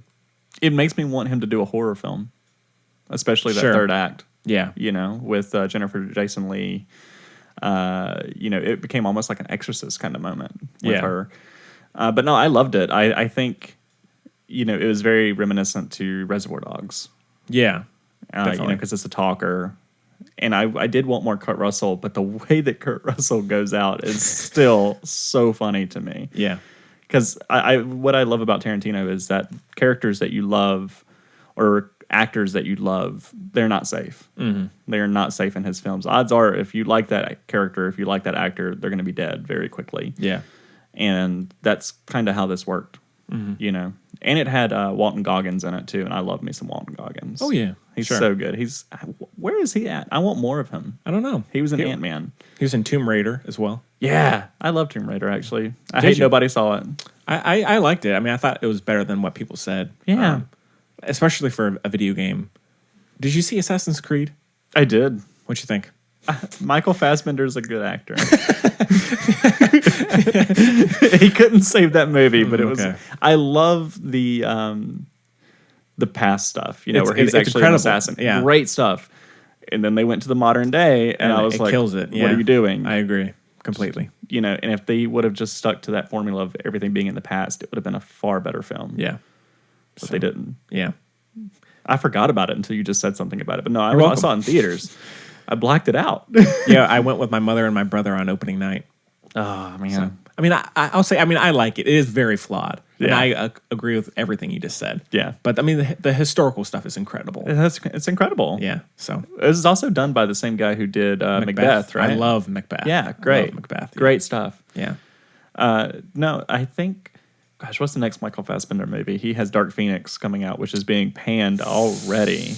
It's just, I'm not. Like, I don't top know. executives are even, like, not wanting it to be released. Yeah. I mean, and then also it's the same thing with that New Mutants one. Yeah. That one's, I think people are saying it's going to be released on that Disney channel. Is it even being released? The last I read, it's going to be released at some point, but I don't think it's going to get a theatrical release, which is because it looked interesting to me. I thought it's a X-Men horror film. Yeah. So Was that the one that we saw the trailers for? Yeah, they were teasing it for like 2 years ago. Wow. And then it's been shelved for so Dang, long. that's Yeah. Wow. Yeah. It's like a Flatliners. Oh God. No, I think that's the best thing for X-Men is the Fox and Disney merger. You know, I mean, you can say what you want about Marvel films, but they make box office hits. And For sure. Unfortunately, with 20th Century Fox owning X-Men, there has been a lot more misses than hits with the X-Men universe. I still haven't forgiven them for X-Men 3, The Last Stand. Oh yeah. It's not, and it's directed by Singer. Brett Ratner? Brett Ratner, which God, man, the X-Men directors are messed up. They're messed up. But that's unfortunate. Well, Jessica, are you much of a comic book fan or no? I haven't seen a lot of comic book films. I haven't seen any of the X-Men films. Only seen like a few comic book movies through you, and then I had seen some like in the past, like when they first came out, and I just kind of like lost interest because I felt like for a while they were just churning out so many. Yeah. It was hard to keep up with, and She did watch Captain Marvel with me. yeah, though. I did go see that. I enjoyed it. I liked a lot of the nostalgia feel of it, and I thought that was cool. But I haven't seen too much, so We should watch Logan together. Logan is so good. Yeah, he's been telling me about that. Have you seen the black and white version? No, Oh, but I'm good. sure it's terrific. It's amazing. It's amazing. I still want to see the chrome version of Mad Max. It's good. I like the colored version more, but the black and chrome is very It good. just seems like it would be better colored. Yeah. But I still want to see it. Yeah. Although one cool thing that I've said on the show before is the night stuff that's blue, kind of darkish blue. In that version, it's like a grayish purple, so it looks cool at the night shots. But yeah, so. Are we ever going to get another one? Is George Miller just going to George got to get on it. Warner Brothers got to get, please. What if he's working on like Babe 2? What if that's what he's doing? I'll go see it. But that pig is still alive. Yeah. Oh, speaking of kind of comic book movies, have you all seen the trailer for that Superman-esque like horror film? Yeah, with James Gunn. Yeah. Yeah. Where it's like the kid he's like if Superman It's an was evil bad. Superman. Oh, yeah. So that looks interesting. I'm excited for it. Yeah. And I honestly, so we haven't talked about this because I think it just broke this last week, is James Gunn getting back on Guardians 3. Yeah. And he's also doing the Suicide Squad. And he's also doing Suicide Squad too. So- What's coming out first? Suicide Squad. Suicide Squad? Yeah. He's actually revamping it, right? He is, yeah. Although Margot Robbie's apparently still in it. Yeah. So it's going to be a little messy in terms of. But Jared chronology. Leto, I think he's being replaced. And I think. Yeah. Well, I mean, because I think he's going to be in one of some sequel. I don't know which one, but. We're going to have two Jokers at like the same time, essentially, because Joaquin Phoenix Yeah. and Jared Leto. Yeah. And then maybe a new one for the James Gunn. Yeah, that's true. It's a lot going on. Yeah. It's a lot. I wish that they would just retire certain characters in the DC universe, for like 10 years. Yeah. Like, I don't have to see another Batman. I don't have to see another Joker for 10 years. Yeah. Yeah, because it's that overkill. There are Yeah. other I think characters. Totally. that's why I get turned off towards things. It's like Yeah. when it's shoved in my face so much, it makes me not want to go anywhere near it. Yeah. It's just too much, too soon, too fast. It's, they're killing it. Yeah. It's just like, with X-Men, like, I don't need to see another Wolverine. I don't need to see another... Yeah. After Logan, I don't need to see one. That's a great way to end it, for at least 10 to 20 years. Just don't do it again. Don't do it. And same thing with like Iron Man, or Captain America. We just don't need to see those characters. If this is the end, an end game for those characters, Great. Don't need to see them again for Please. 10 years. Please. And that's any other actor replacing them. I don't need to see them. Yeah. Just let them rest for a little while. Let them go. Yeah. You have other characters. You have a plethora of other characters that you can use. Yeah. But Cool. Well, the Once Upon a Time in Hollywood trailer looks good. I love that we looks keep... good. Looks good. We go somewhere so far away from where we We originally need someone here to just wrangle us back in. So, But yeah, it looks great. I'm really excited for that. Yeah. It does look good. And I wonder how much we're going to get in it. Like how much of the Charles Manson story are we going to get? I hope a lot because that's what I'm banking on, and that's what I'm excited for because that's the kind of stuff that I'm drawn to. I'm fascinated by real life crazy people who do crazy things, and so I think, and especially now, that's become a very popular thing. Yeah. and people are really latching on to that. So I feel like if they're smart, they'll focus on that a lot. I'm 'Cause, almost that's thinking an it's gonna be a ongoing backstory. thing that people are always going to be fascinated with. I'm Yeah. almost thinking it's going to be a backstory, though. maybe. You know? And his backstory, I mean, you told me, I didn't know a lot of the stuff about Charles Manson until you told me, but his I'm a backstory psychopath. is like fascinating. Like I only knew the part of the murders. I didn't know about his singing career and Yeah, I'm not an expert on him, so it might it be- is Yeah. fascinating. He so I don't know if you know, but like, and if people are listening and they're like, you're wrong, just call me out on it. It's fine. But yeah, he was like, talking to the Beach Boys. He was like hanging out with one of the members of the Beach Yeah. Boys, and they were like, he was writing songs and he was doing all of this, and they were like, okay, Charles, yeah, you're going to be on this record with us, and he's like, great. And then they ended up stealing some of his songs, and he heard his song on the radio, and he was like, hey, what's going on? This is my song. I wrote this song. And they pretended like they didn't even know him. So What song? I don't remember the song. He actually has But music he has on YouTube. music, and you can hear it, and it's so weird to hear. He's not bad. That's Charles what's crazy Manson about it. singing these like sweet love songs, Wow. and then knowing who he became. Yeah. Trent Reznor has actually like went on record with saying, yeah, he actually has good music.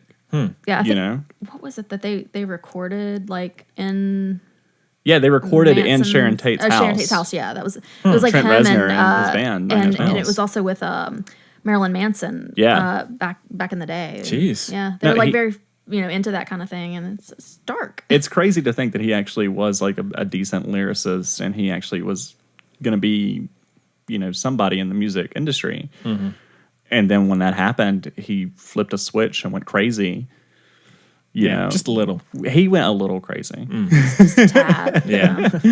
Huh. Well, that's interesting. I'll have to read about that. Yeah, you should. It's fascinating. Yeah, so we'll see where the movie kind of explores his life, what point of his life Yeah. it focuses on, because his whole life is just, it doesn't seem like the same person's life. It's just completely different. Did I tell you when I went out to California, I actually, so he actually has this Swan Ranch is like where he would go with his followers and they would like hang out and congregate there.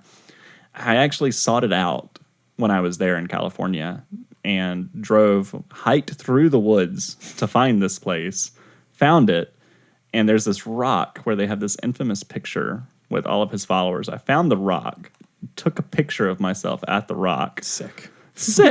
I'm a sick person. And so, I mean, it's just, I don't know. I go through phases where true crime really fascinates me. And then like a certain point, I'm like, I don't want to talk about true crime anymore because I'm freaked out. Yeah, I'm fascinated by it because, just the psychology aspect of what makes people do these things. Yeah. It's one thing to see it or hear about it in movies, but to know that this is real life for some people, that they can get to that point where they can do these things to other people. It's just, Right. it's unfathomable. It's crazy. Well, Scott, we were kind of talking a little bit about that last week with the strangers, that kind of mentality, So Yeah. I mean, it is kind of like darkly fascinating Yeah. for a lot of people. So. It'll always be fascinating, and I think Yeah. people can't get enough of it, and especially right now. That's why the Ted Bundy files are like blowing Lord. up on Netflix Yeah. right now. I love the memes where it's like, single or not single, but like white females, and it'll be like new crime murder case, and they're like, huh? Their ears perk up. It's just like, you know what? That applies to everybody. Yeah. Everybody loves a good crime. Yeah. God, we still need to finish up the Slender Man documentary. Yeah, we were watching. Oh, I that. haven't watched that. Yeah, It's on HBO, I think. I had heard about it referenced in the news, but I didn't know the details of it, and it's crazy. Like these children and how much they planned out this murder. And there's one girl in the case, and she's just like Straight up sociopath. She's so disconnected from the whole act of murder, and the way she describes it in the the video that they have of her. She's like 12 years old. Yeah, she's being detained, and they're asking her these questions, and just the way she's just like talking about it. She's like, I was stabbing her, and it's just like stabbing air. Stabbed her Jeez. like a lot. It's like nothing. It's an uplifting documentary. Yeah, it's Very. very warm and fuzzy feelings. Wow. And stuff, yeah. Well, did y'all see the Slender Man drama? No. No. That I looked heard like I a heard- garbage fire. Yeah, that's what I heard. So Yeah, that's why I stayed away from it. Yeah. I heard bad things. yeah. I went on Creepypasta and actually started reading a little bit of it because it was all just like fan-made stories. And it doesn't interest me, but I could see how a child would like look at this thing and be like, oh my God. Yeah. Well, it's almost like the Momo challenge thing that was huge. Just, Apparently that was all false though. really? Yeah, I was looking at this this news article, and they were like, we do a verify segment at the station that we work at, and apparently it never really took off as much as people thought it was. It was all like people sharing it and being like, oh yeah, people are actually doing this. It's crazy, yeah. And then And it's nobody was actually doing it. interesting. Okay. Yeah. Well, still weird. It's still Even weird. if one person did it, it's How still was weird. artwork too? Yeah. It's not like this Japanese artwork. Yeah. But yeah, Once Upon a Time in Hollywood looks great. Great movie. Can't wait. I'm so excited. Yeah, I think that one comes out in July. So, and I think Yeah. it's going to be premiering at Cannes. I'm sure it is. So. I'm sure he'll get the Oscar. You know, Yeah. I haven't even seen it, but I'm sure that it will win something. Yeah. You know, he always does. Yeah. What a guy. What a guy, Tarantino. He keeps saying he's going to retire, and he keeps making another film, and I really don't want him to retire. Well, I mean, he says he's doing 10 films. This is his 9th. Okay. Didn't he stop at 8? Didn't he say he was going to stop at 8 before? I don't know. Maybe. But I think he's, at least now, it's 10. And he's on 9 now. I want with his last this. film to be a horror film. I know he's teased it. He It wants would be to good. do it. It would be cool. I want him to redo The Exorcist. That would be a Quite something. interesting take on it. Yeah. You know, like I hate remakes, and I think that, you know, certain movies should just be left alone. You know, and you can argue for The Exorcist, but if he wants to do The Exorcist, let him do it. Yeah. Let him do it. Well, I would It'd be like to great. see how his work would translate, to a scary film. I would like to see his vision for that. Yeah. If you see the last half of the third act of Hateful Eight, it really does turn Does it into read that almost way? like a horror film. Yeah. Because Jennifer Jason Leigh, she's like covered in blood and she's like maniacal. Yeah, because what I like about him is that he is willing to take it as far as possible. Yeah. And he doesn't back down and he doesn't apologize for it. And I like that. That's ballsy. And Yeah. I think it's great. And it works for him, And I would argue too that a lot of From Dusk Till Dawn Oh, I love was that influenced by Quentin Tarantino. I think he definitely did the first half of the film. Yeah. I don't know much about like the filmmaking of it, but I'm pretty sure he did like the first hour, and then Robert Rodriguez was like, "I'm gonna do the last I hour." loved that movie. Yeah. Yeah, That's like what I want out of a vampire movie. You just go all in. Yeah, Yeah. And it's just definitely went all in. kooky and bloody and weird and Cheech Marin everything. plays like 5 characters in that movie.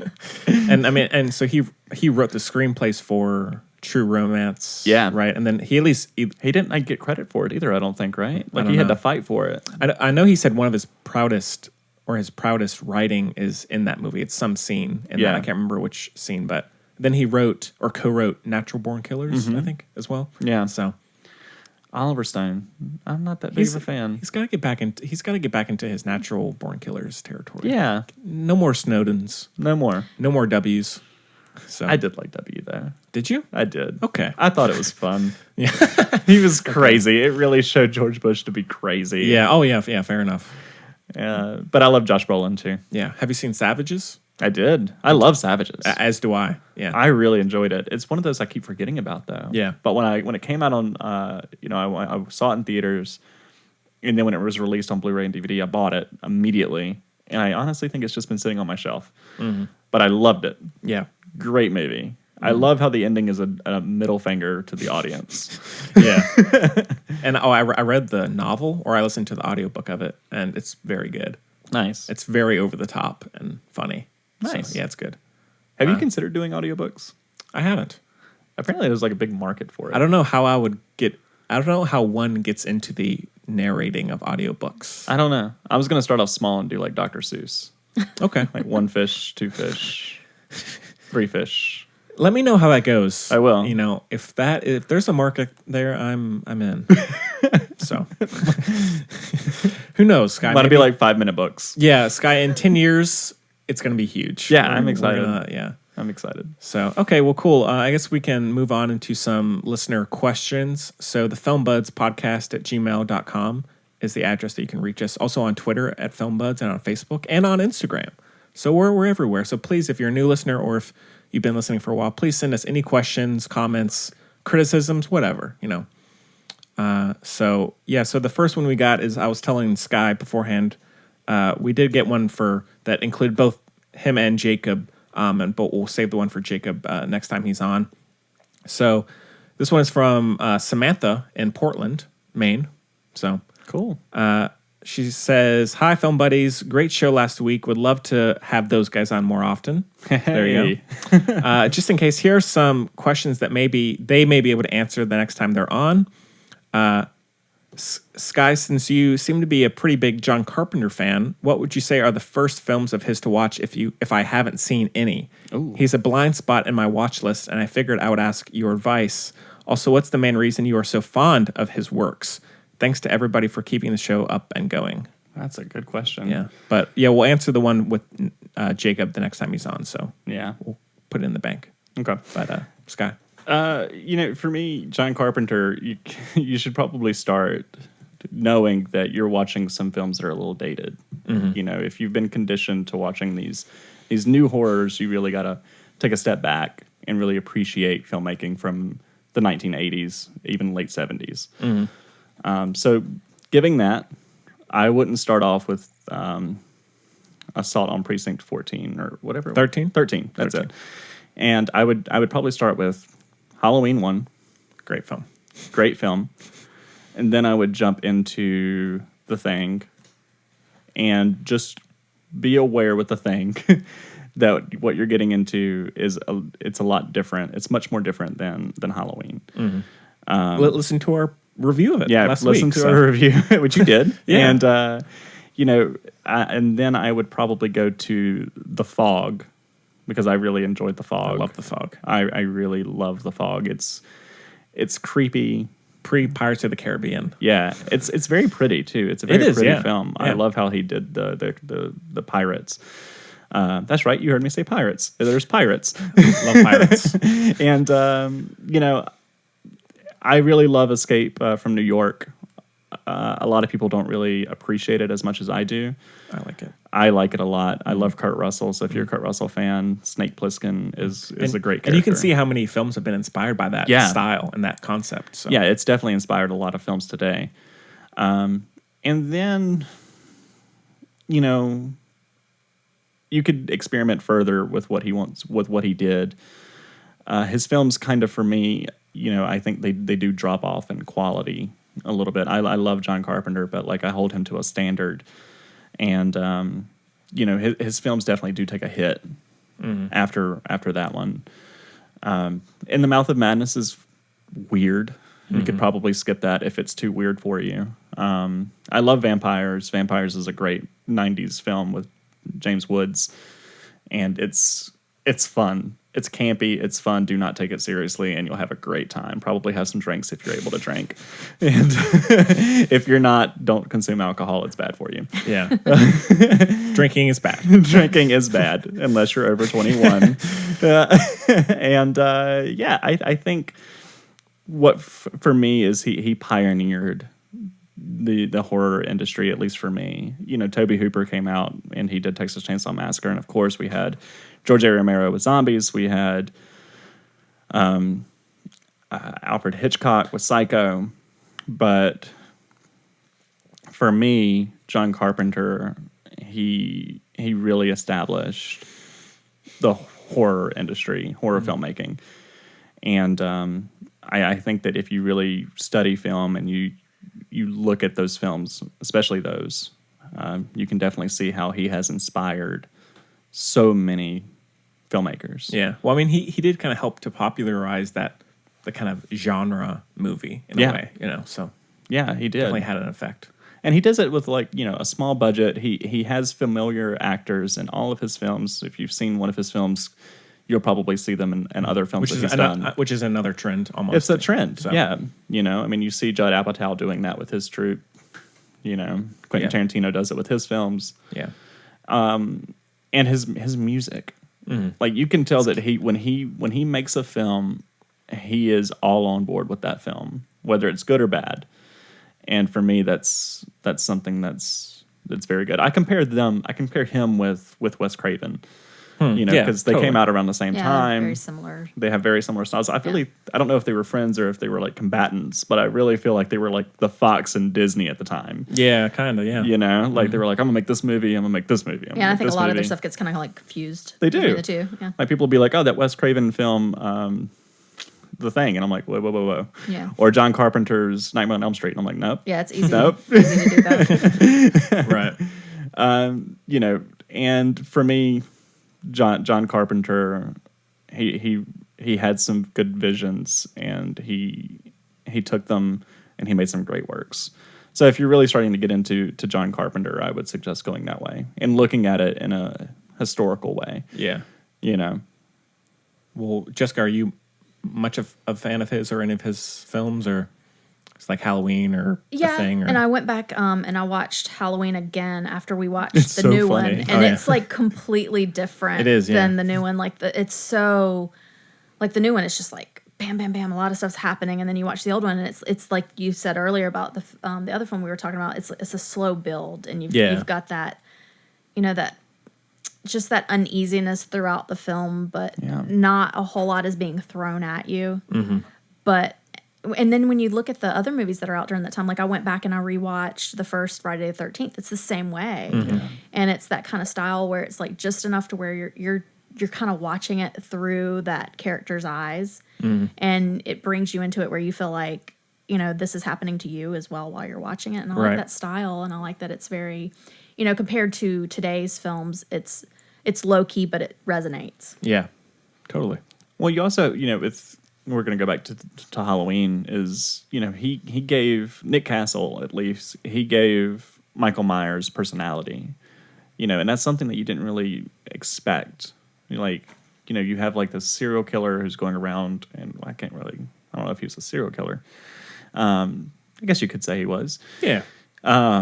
But he's going around, he's killing these people, and then he kills the boyfriend of one of the characters in the film, and he tilts his head as he's hanging up on the wall. And that is something that's so subtle, but it was something that was so unexpected for that time. And for me, when I watch a movie that takes place that long ago, I try to put myself in the audience of that time. And just to see that for the first time, and to know that, he's observing his work, or he's really thinking about it, I think that's very unsettling. Yeah. I mean, I think that idea or that style is really interesting, just because, like, thinking of other movies like or even something like The Purge, or God, there was some other one that I was thinking of where it is like that kind of tilting of the head, where it's like, and knowing the person is kind of a sociopath or psychopath, and it is such little things, but it's clearly had films like that have had an effect. They're restricted by, you can't see their face. They can't give facial expressions. Right. They have to do this, body language to kind of show something different. And I think that they had that going for them back then, whereas today it's like we're so conditioned to see things, you have to like spell it out. Yeah. And back then it was very subtle, and it's art. Yeah.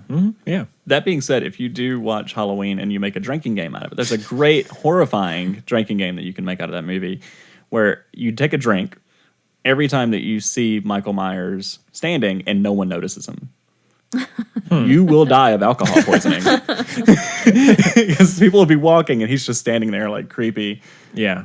And no one notices him. And that happens so many times in the movie. I think one of my favorites is where it's at night and he's standing across the street, and I think someone's looking through like blinds or something. Oh, is he like in the carport of the house across the street? Yeah. And it's just like purely how it's not him really in particular, but just how he's shot. Yeah. It's so iconic. And it's great. The lighting and the cinematography and the music. Yeah. It's just, I mean, you can't really go a Halloween without hearing the Halloween theme song. Yeah. And it's the theme of like, the babysitter being stalked. Yeah, that's a big thing. And that's, everything has been drawn off of that. And it's, a classic theme through movies. Yeah. And that being said, too, you can honestly skip Halloween 2. You could probably skip Halloween 2. What about the others? The other ones are great. They're gems. No, I do have a soft spot for all the Halloween films. I actually like 2. But I do too. For me, Halloween 2, I don't really, growing up, I did enjoy the idea of them saying, hey, they're related. Yeah. And then with the new one that came out, they completely got rid of that idea. And at first I was kind of against it because, I was a purist. But now I really do consider it to be a flaw in the franchise. Yeah. What, that they don't have them be related? Right. Well, I think I like it better when they're not, because right, that's what I'm saying. Yeah, because the theme of like it's just chaos at this point. It could be anybody is what's scary. Yeah. Yeah, I mean, the issue with those franchises is the more they try and explain things, the worse it gets. Yeah. Just because it's more interesting to be like, wonder why he's doing that. Exactly. So. I'm a big fan of like, don't show me things and don't tell me things. Let my imagination draw whatever conclusion, because if you explain it to me, it's probably not going to be as scary as what I have in my head. So, and then you also might not be able to relate to that. Right. So. Yeah. So the idea that it's just random is far more scary than, hey, it's, so-and-so's brother. Right. And he's pissed at her for something. Yeah. Like without Halloween, I really don't think that we would have had movies like Friday the 13th, Nightmare on Elm Street, or Scream. I really think that those movies were heavily inspired by Halloween. So it's definitely, it has a legacy. Yeah. And if we didn't have The Fog, we wouldn't have Pirates of the Caribbean 5. Dude, Sky. that's, what? Maybe we should just sacrifice The Fog at this point. Yeah.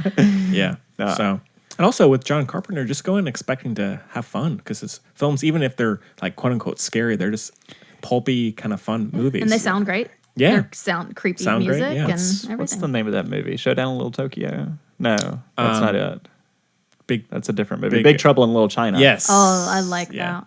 It's silly. It is very silly. Very silly. And if you want to have fun and if you want to be completely taken aback, and just watch that movie. Yeah. Watch it immediately after watching all the films that I mentioned earlier. And you'll be like, what the heck is this? Mm-hmm. Yeah. It's unlike anything else he's ever done before, except Yeah. for maybe Ghost of Mars. Yeah. Terrible movie. Haven't seen it. Don't Me see either. it. Jason Statham's like first film. Oh, great. What a I love brilliant Jason actor. Statham. Oh, do you? I love Jason Oh, Statham. man. But every one of his movies, you have to be like, okay, I'm just going in to laugh and have Yeah, fun. that's true. But this movie makes no sense, which sounds like a Jason Statham film, but this movie really is Pretty bad. accurate. God, come on. Lock, Stock, Two Smoking Barrels. Oh, yeah. Snatch. Yeah. I loved Snatch. Yeah. I couldn't understand half of what. No. What was it? Brad Pitt's character? Or Yeah. something? Yeah. I couldn't understand half of it, but it was fun. Yeah. Trying to go along for the ride. Yeah. I love Jason Statham, though. We'll talk about that later. Well, yeah. So thanks for the email, Samantha. Thank you, Samantha. Okay, so the other one we have this week is from was on Twitter. It's from I Only Forgive. Okay. It says, "Dear fellow film podcasters," so maybe they do one as well. With the Netflix show Love, Death, and Robots, Hey. throwing a bit of a curveball on the typical TV show format formula, as well as David Fincher's comments on that, do you think shows like this could cause the industry to make more shows with varied runtimes, as well as sticking more to the anthology format? Y'all run a killer show, so thanks as always. I hope so. Yeah, we just finished it a few days ago. Finished the whole series. I liked it. I think for me, people's attention spans are shrinking because there's so much going on in the day. And when you have different run times, especially when they don't even exceed 30 minutes, you can just sit down, watch 2 or 3 episodes, and you've only spent 30 minutes. Mm-hmm. That's what I liked about it. Yeah. And that's great. And they're all different. So. They're all different. The animation quality changes, the narrative changes, everything about it just changes. Except for maybe thematically, because it's all dealing with technology. Yeah. But for me, I want more. When I finished that series, I turned to Jess here and I was like, I want more. Yeah. I want more of that. Well, apparently Netflix is doing something where they're like finding the most popular episodes from shows like that to possibly turn into a whole show. Oh. Cool. Including Love, Death, and Robots, various episodes in that. So. Yeah, we definitely had favorites Yeah. from that. He had his favorite was different than mine. Yeah. And I loved Zima Blue. That was my favorite. I don't know if you've seen it yet. It's about the man who's like a robot and he's talking to a woman and he's talking about his life. No, I have not seen that one yet. It's a beautiful episode. It's one of those, like when you're watching it, you're not really, you're kind of like, you're just like, okay, you don't really have a feeling towards it. And then the ending, when it kind of does the reveal and the conclusion, it's just beautiful. Yeah. Well, the last one I watched, which was one of my favorites, was the guy who is in space with a girl and she tries to get him to, I don't know. And it's like there's the twists on their reality. And Is that the one where they're in the pods? Is that the one you're talking about where they're in the pods and? So it's like he shows up, or this girl comes into like their spaceship. Yeah, he wakes up, right? Yeah, and then they spend some time together, like romantic time. Yes. Mm-hmm. That was a great episode. Very good. Yeah. And then I love the first one, the monster fighting Me one. too. Like Yeah. when Sona's Fury or yeah, something. like when I saw when that started, I was like, this show is amazing. That anime quality is just amazing. Yeah. Yeah, and I felt like that one was very, like different than all the others too. It was that one I could see being turned into something like a bigger. Yeah. Out of all of them, I could see that one being Great premise. It was really good. And then my other favorite would be the girl who sees the murder. Yeah. I love that. Animation quality it's above anything else right now. Yeah. Like I loved that, and even cinematography wise, like it was just beautiful. The wide shots. What about you, Sky? For me, I loved a lot of the episodes. I think I only disliked maybe 2, but there was one in particular that I was like, man, if I could sit down and write a feature movie off of one episode, it would be Shifters. Did you see Shifters yet? What's it about? It's the military episode. Don't think so. Okay, so without revealing too much, because it is new and I don't want to spoil anything, but it's these, they're in the military, it's these two friends, and they happen to have abilities, and the military utilizes their abilities to further their advancement in enemy territory. While also treating them like second-class citizens. While also treating them very poorly, and they don't respect them. But they're happy to have them. Almost, not really. Well, they're just benefiting from them. They're benefiting from them. They really don't like them. They don't like them. They don't want them to feel welcome, but they are being used. The things that they can do it's really beneficial. And I don't want to reveal anything about it, but it's when you see it, you'll understand why I like it so much. Yeah. But I do enjoy it. I enjoyed all of them, and really all of them could be made into movies. There was one that actually reminded me of Gundam. I don't know if you've seen that one yet. Is it the Farmland one? Yeah, the Farmland one. Oh, yeah, that was fun. I liked that one a lot. Yeah, it was fun. Yeah. But going back to the question... Well, I mean, in terms of the format thing, I would actually, just because I have talked about getting kind of bored with, I guess, quote-unquote, regular shows where it is just, like, 10-hour-long or 10 one-hour-long episodes. And so I think doing something like this where I can sit down for 10 minutes, watch an episode, be like blown away, then go off and do my thing. And with them being, individual things, you don't really need to sit and keep the storyline going. So it's kind of like a little free form kind of thing you can sit down to. Like you can watch one in January and then watch one in December and not have lost anything. So. And I think I'm getting kind of burnt out on the whole hour-plus long episodes of things. It's a lot to take on, and it's a lot to ask somebody to sit down and devote that much time to something. And I think that's why when we went a few weeks ago and watched Russian Doll, that was only 20 minutes. Yeah, we per reviewed episode. that. Yeah, that was much more accessible, and it went by faster than sitting down and knocking out hour 15-minute episodes of certain shows. So it's almost like I think you're going to get a bite on that kind of show where people are going to be like, oh, this is shorter. I will watch this. I'll give it a try. Yeah. I do like that they're going through, and apparently they have 4 different orders that they're giving people. Like they're assigning 4 different orders. I've been talking to people. Right. I was wondering about that. I was going to ask you because to you guys, the first episode was the same. But when I was talking about the Love, Death, Robots? It went in a different order for my friends that I was talking to. Huh. Yeah. They couldn't understand what I meant by the first episode. There are 4 different orders that people are getting. That. Yeah. We got the same order, but other people were getting different orders. Yeah, so we had the monster. Right. Okay. Yeah, because when I was talking to my friend, he was like, I said the first episode, and he's like, nope. That's not the... I was like, what's happening? So that clarifies it. Huh. Yeah, I do love that. Okay, cool. The series itself reminds me a lot of Black Mirror, which for me, I'm waiting for more Black Mirror episodes because it really is one of my favorite series. And for me, this kind of helped me just be like, okay, cool. You need a fix? Here's your fix. Because it deals with technology. It's very depressing themes half the time, especially the one that she really likes. Yeah, I love depressing stuff. And it's beautiful. And Love, Death, and Robots, it really isn't a happy show. There's Not maybe really. like 1 or 2 episodes that have been really happy. And for me, like, I think they only have like 1 comedy, and that was the 3 Robots episode, which I thought was hilarious. Yeah. Oh, and maybe the yogurt, when the yogurt took over. Oh, yeah. Yeah, I had forgotten about that. Yeah. The yogurt one. I love the yogurt I was just like, okay, let's. I'm in. But no, great show, great format. I really like what Netflix is doing, especially with like things like Bandersnatch and now this. I hope they keep experimenting. Yeah. Yeah, it's definitely in the vein of something like David Fincher, where it's very cynical and it's also created by the guy who directed the first Deadpool, I believe. I think so. And he also designed the amazing opening title sequence for Fincher's Girl with the Dragon Tattoo. The opening title sequence, yeah. So that kind of dark, glossy. I can see that. Yeah.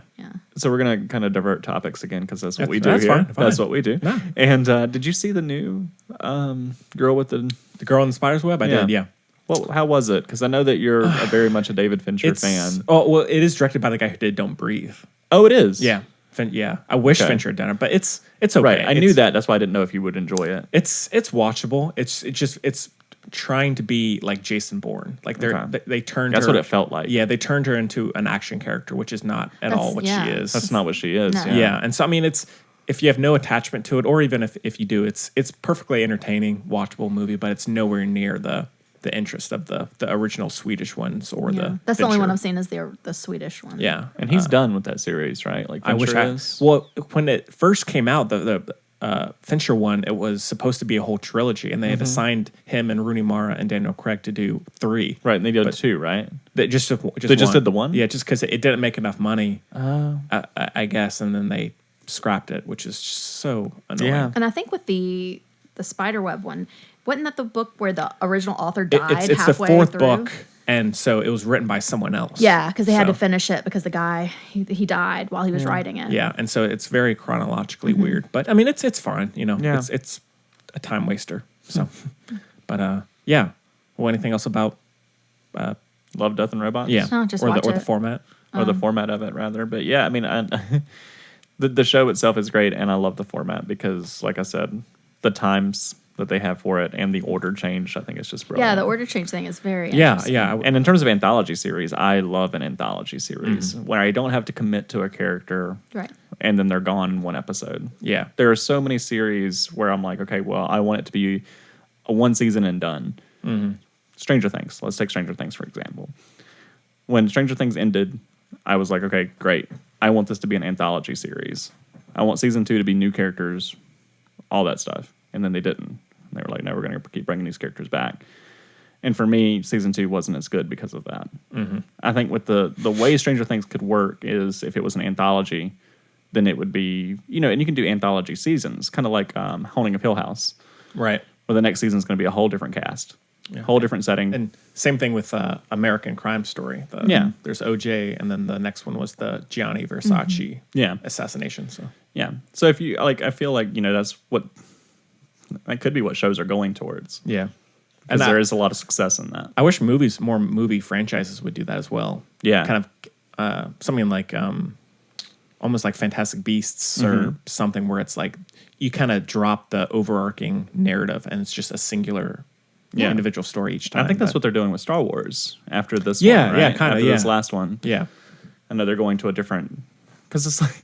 I always loved it with Star Wars because it's like in a galaxy far, far away. I'm like, okay, great. What about if we had another galaxy? Yeah. What if there was another one, guys? We could do that. Yeah. We don't have to have, the Force. We don't have to have lightsabers. We don't have to have Jedi and Sith. We can have all these other things. Yeah. Keep the lightsabers, maybe. You could. Or you could develop like how, other forms of lightsabers. I think that'd be cool. Like a light pistol. That'd be cool.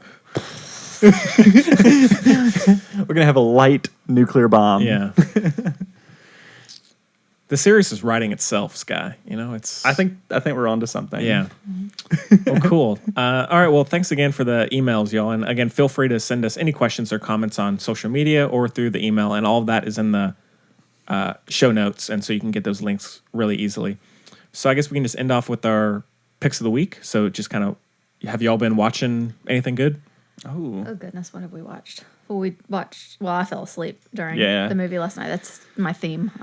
Fall asleep during. But you the liked movie. it. You liked what you saw. I liked what I saw. I just, I've been working a lot, and so it was just every time I sit down to watch a movie, I end up falling asleep. Yeah. But yeah, Spider-Man Into the Spider-Verse, really well done. And apparently I'm really good at picking out voice actors because as soon as Marshala started talking, I was like, oh, that's Marshala. He pays attention to these things, whereas I'm like, I don't know. And I just literally finished watching the 3rd season of True Detective and didn't figure out it's the same person. I'm like, he has this superhuman ability to find songs and voices. That's and a very things. marketable skill, Sky. I'm a god. Yeah. It's yeah. No, I really enjoyed it. I thought the performances were fantastic. And the animation. The animation is just it was really cool. So good. I was like, it looks like when you take your 3D glasses off in a 3D movie, that's what that animation looks like. Right. I don't want to talk too much because it still is a new movie, but I did want more of certain characters. They were very limited, and I wanted more. I loved Miles, but honestly, now I really hope this opens the door to a bigger franchise where they're like, hey, you want noir Spider-Man? Here you go. Here's Nick Cage for 2 hours playing Spider-Man. Please. I want that. I want John John Mulaney's Spider Pig. I want that. You know, Peter Porker. I want that. Yeah. And so I really hope that we get those. We get those. Yeah. I can't talk today. That's okay. This is the worst day for me not to be able to talk. That's okay. And I guess, have we watched anything else? Well, we went to see Captain Marvel and Yeah. what else have we watched? Oh yeah, we need to talk about Captain Marvel because you saw it. Yeah. So, well, I mean, I've talked about kind of my growing disinterest a little bit in some of the Marvel films, just because, I mean, there's not one I would say I dislike, but it's just the style starts to feel a little too similar to me. This one felt like Thor, didn't it? It almost felt like the first Thor. Yeah, and so this one I was kind of going in, I was curious, and I'll say, I think it's almost purely because of the Captain Marvel character and also with Brie Larson, not really anything else, but I would say this is probably the best one since Winter Soldier. Wow. I haven't really liked the Avengers Infinity War. I like Black Panther a decent bit, but I thought cinematography in Black Panther is great. Yeah. But I loved I thought finally there was a character that was kind of a little more grounded, a little more relatable, and I thought Brie Larson was fantastic, and I do wish that it had kind of stuck to, like, I think the first half is a good bit better than the second half. Like, there's a point where there's this she gets on the subway, you know. Up until that point, I was absolutely loving it. I felt like 20 minutes in. No, I'm just kidding. It might be, but and I kind of wish that the film hadn't gone as much into the kind of just normal Marvel kind of plot where like they're having to go into a secret place and break out and stuff like that. But I thought it was very entertaining, and I loved Brie Larson in it. And I thought Jude Law was quite good as well. He's so good in everything he does. Yeah, and had a bit of a Guardians of the Galaxy feel at the beginning, you know, with those colors and all that. But I thought it was quite good. The pacing I had a bit of an issue with. I felt like there were certain points where I felt like it was going to end, but then it had a whole nother fight to go. Yeah. You know, and so that stuff I would say the filmmaking was not. It wasn't up to par. No, but I think that the Captain Marvel character really got it. Yeah, it was good for me. So. I thought it had a great soundtrack, but I definitely agree with the pacing. The pacing issue for me was like I didn't feel attached to Captain Marvel. You know, Claire, right? That's her name, Claire. I don't remember. I'm sorry. I don't remember either. If we have any Marvel fans out there, I'm sure they're like yelling at me. I can't remember actually. But like, I don't know. I just didn't really grow attached to her. I really wanted. Because this is kicking off a new generation of superheroes, you know? Like, if that is the plan, I wanted this to be more like Iron Man, where I wanted the first half of the film to be an introduction of who she is. And instead, I think we almost got like, oh, you already know Captain Marvel. Right. You know her a little bit. So we're not really going to deal too much with an origin story for Captain Marvel. See, I think I may have actually, I think I liked that about it. Did you? I think. Just because there are just so many origin stories these days, you know. I love a good origin story. I know, like Batman Begins, love it. Oh sure, yeah. But yeah, I did like it quite a bit. So I'll see Endgame for Captain Marvel probably. I'm so excited. I'm not ready for it, but I'm excited. Although I'm just dreading that runtime. I don't want to sit there for 3 hours. Oh man, oh my God. I can't do it. Like, here's the thing. If those characters are leaving for good, I need 30 minutes with each character saying goodbye. Yeah. I need a moment. I need moments with these characters. You know, so, but yeah. No, I understand. I understand that. I'm excited for Shazam. Yeah, that's been getting really good reviews. Yeah. So. Yeah. You know, I think this could be. I loved Wonder Woman, but you know, in terms of other DC films, this could be my first DC film that I'm like, oh yeah, I'm really. It looks really fun. It looks like it's gonna poke fun at the genre. Yeah, and I'm for it. Yeah. Did y'all see Aquaman? No, I didn't. That looks terrible. It was the worst. Okay, yeah, that's good. Okay, he wanted to go see it in theaters, and I was like, I don't know if I could go with you. I wanted to see it drunk. I wanted to see it that one. Really drunk. It probably would improve it, but it looked so bad in all the trailers that I saw. Because I'm kind of on the opposite side of things, where a lot of people really liked Aquaman and hated all the other DC movies. I'm the opposite. I liked Batman v Superman and Suicide Squad, and I hated Aquaman. And so, we're not gonna. We've had this conversation 1,000 times. We're not gonna do it. But I thought Aquaman was truly terrible. I've never done ecstasy, but I feel like if I was ever going to watch Suicide Squad again, I would need ecstasy. Maybe. I don't know how it feels, so maybe. But I've heard good things about that, and I've heard really bad things about Suicide Squad. And I can attest to you never know. But yeah, so and James Wan's direction. Do you like James Wan? I love James Wan. I want him to stick to horror, though. Some of his direction is just so, it's too much. Like his camera is constantly moving, orbiting all around, and it's especially apparent in Aquaman, and it just makes it feel less and less grounded. Like I liked his Fast 7. I thought that was fine. Furious 7, yeah. But for me, he just needs to. He has become a master of horror. Stick with horror, and it's okay. It's okay to be pigeonholed into a genre. You can kill it in that genre, But apparently, people saw Aquaman and loved it. So a lot of people did. I guess he can. I guess he can do all things. Yeah, I've heard a lot of mixed reviews. Yeah. Either people were like, I went in thinking it was going to be crap, and it was just a little bit above crap, or it was like, Yeah. Yes, I couldn't bear it. I just couldn't do it, Sky. Couldn't do it. I'm not a big Jason Momoa fan either. I'm not either. I mean, clearly there's a lot of people going to see that movie for Jason Momoa. I think that's a lot of the hype, but it just looked cheesy. Yeah, well, it does. I will say it does kind of play on the cheesiness of it, but it just doesn't do it that well. Yeah. So yeah, and I have a big issue. It's like, okay, yeah, Jason Momoa is a pretty dude. He's a good looking dude. He doesn't do it for me at all. But really, but for me, it's like if that's the reason that you got the job, I hate that. Yeah, that's Hollywood. That's Hollywood. Well, though. I think it's like he was the it person of the moment, and they were like, let's bring him into this world and capitalize on that. I mean, I'll agree. He does, like some actors like him, he does have a decent presence, but whenever he starts talking, it's brutal. Yeah.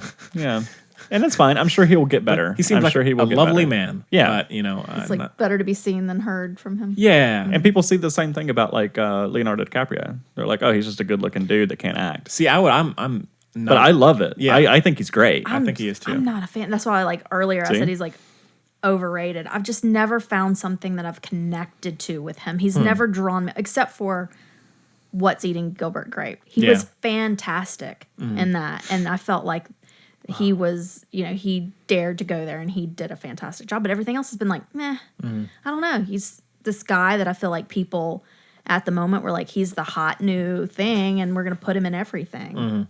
Well, that's surprising since Sky is a fanboy of The Revenant. And gosh, what a movie. Yeah. No, I mean, I love DiCaprio. And so, I mean, I would argue against that, but I mean, I can, No, I love Leonardo DiCaprio. I hate The Revenant, but I love that movie. I love Leonardo. Actually, one of my favorite Leonardo DiCaprio movies is The Beach. Really? Well, I know Jacob. That's one of his. He really likes that too. I really enjoy that movie. He's a big Danny Boyle fan. Well, it's also an Alex Garland book. Oh, is it? Yeah. Oh, I didn't know that. So he wrote the book, and then what's Danny Boyle? Danny Boyle took it and made it into a script. Huh. I don't know if he did it. I think Alex Garland actually screen wrote it too, but I don't know. Oh. Okay.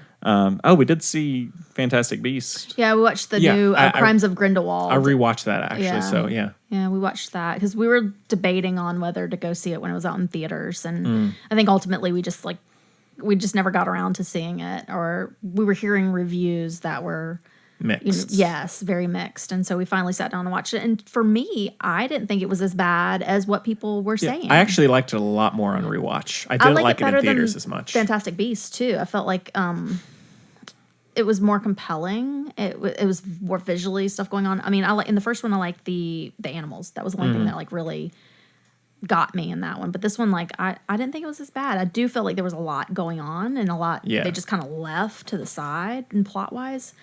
I can't tell you what that movie's about, but yeah, I we were enjoyed talking about. They were like, if somebody was like, "Hey, tell me a synopsis of it," where do you begin on that?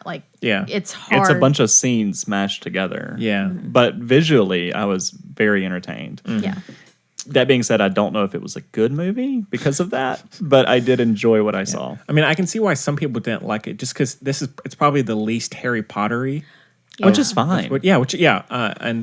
But one little controversy about it. So there's the whole Johnny Depp thing, where people were really upset with his casting. He surprised me. I actually enjoyed his performance in this. That's the thing. It's not Johnny Depp who's going to ruin it. It's Ezra Miller. That's fair. That's fair. The worst. He's the worst. Give Johnny Depp a break. Yeah. Get on Ezra Miller's case. Yeah, he's sulking teenage. Yeah, that's all he does. He just is like this brooding, like, oh, it's brutal. It's just, He is what I hated about the emo music genre growing up. You know, he's just walking around looking sad, he's just like hunched over every scene. And the thing is, Ezra Miller, he's good if you. I have control over him. I think you know, like Perks of Being a Wallflower. Yeah, great movie. I didn't mind his performance in it. I thought it was fine. You know, but then you see this, and it's just like, oh God, he's writing the Flash. Killing me. Do you hear this? He's writing it. Yes. He is taken on, or I think with one other person, he is writing the screenplay for The Flash. Oh, what a great film that will be. Yeah. Can't wait. Oh my gosh. Will The Flash be goth too? Oh, I'm sure he better be. Hey, let's go early 2000s emo. Oh God. Flash. Shall we? Get some My Chemical Romance in there. Oh God. It just starts off. Do you know that the guy who like wrote Gerard Way? Yeah, he did Umbrella Academy. Yeah. You know, I actually really like My Chemical Romance. I do too. I think it's funny when people are like, "Oh, it's emo goth music," and I'm like, No, "Well, no, not talented. for me. They're talented. They made I have nothing against them. It's just so iconic of that time. Yeah, those few years. You know, it is. Yeah, and you went back and after we watched The Umbrella Academy, you read the comic book. I did. I read the first volume. How was it? Not great. I love the show. The show was great. For me, the graphic novel, it was. It just didn't do it for me. Yeah, he told me the differences between, you know, how they adapted it into the show versus what was in the comic book. And I think they made a really great choice by swaying towards a different way with the Netflix series and going away towards some of the themes and ideas in the comic book. There's a character change that I'm not going to say because I know it's new. But there's a character change that happens in the graphic novel where when you see it, you're just going to like, no, they didn't do this. And luckily, in the show, they did not do that. So that was really good. It's like if you think the show is a little out there and a little weird, and some of the ideas, the comic books got you on that. It's even weirder. Yeah, interesting. I didn't enjoy it. I don't think I'll finish like the next volume. I don't think I'll even start it. But I love the show. I'm very excited. I actually don't want a second season. Have you watched it at all? I haven't. Okay. It has an ending, in my opinion, or it should have an ending. But there's going to be a second season. Yeah. And I hate that. Same thing with like Dexter. Did you ever watch Dexter? I've seen some of it, yeah. You need to watch the first 4 seasons. Okay. And then stop. Don't go to 9. Oh, God. Any show that has 9 seasons, you know you're getting into some. I think it just needs to be 5. Every show, stop at 5 seasons. Oh, Hollywood news. Supernatural is coming to a close. Haven't ever seen it. Neither. It is a cultural phenomenon. Yeah, you know? I mean, I It is hear a powerhouse. I hear about it constantly. So yeah, no argument there. But yeah, surprisingly, they're like, hey, we're good. And I think it was a cast decision, you know, like they were like, we're just done. We want to spend time with our families. That's a long time. We want to have a life. We want to have a life outside of this. Yeah. I mean, because you got to think, I mean, like if they started, you know, let's say mid-20s, so they're 25, 15 years, now they're 40. You know, that's a long time to be committed. So, yeah, I get it, but I know a lot of people are heartbroken. I watched all the way up until about 2 seasons ago, and then I was like, I just can't. Can't do it. I can't do it anymore. It ended at season 5. There you go, your 5-season thing again. Yeah, 5 seasons. It ended at season 5. There was a definitive ending, and they were like, you know what, we're going to keep going. Yeah. Sky, have you seen Us yet? No. We were talking about going to see that very soon. Yeah. I really want to see it. It is my highly anticipated film of the year right now, aside from Once Upon a Time in Hollywood. Yeah. But yeah, I'm excited for it. Have you checked it out yet? Not yet, but I mean, I think we're going to review it on the show sometime soon, so. Just let me know. Oh, yeah. I got you. I'm excited for it. I mean, it's his sophomore horror film. It's his sophomore. No, he did Keanu, right? Didn't he direct Keanu? Maybe. Either way.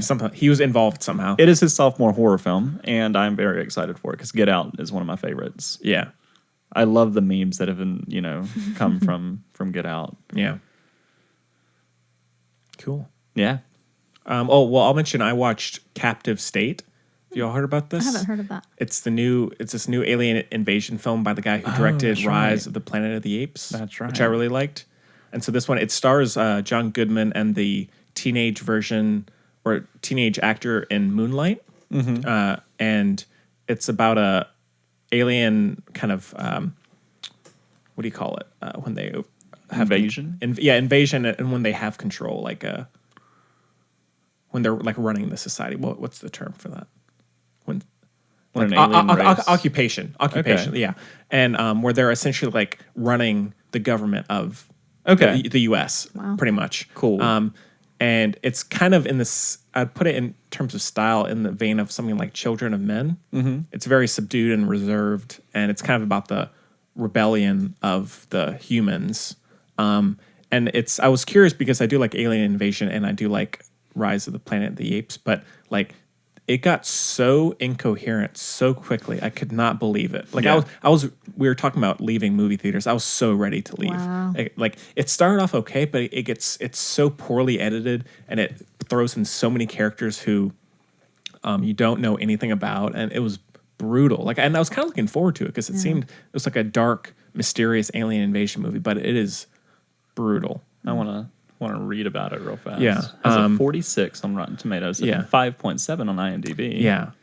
Oh, Machine Gun Kelly's in it. I thought he died. I thought Eminem killed him. Huh. Yeah. So don't check that one out.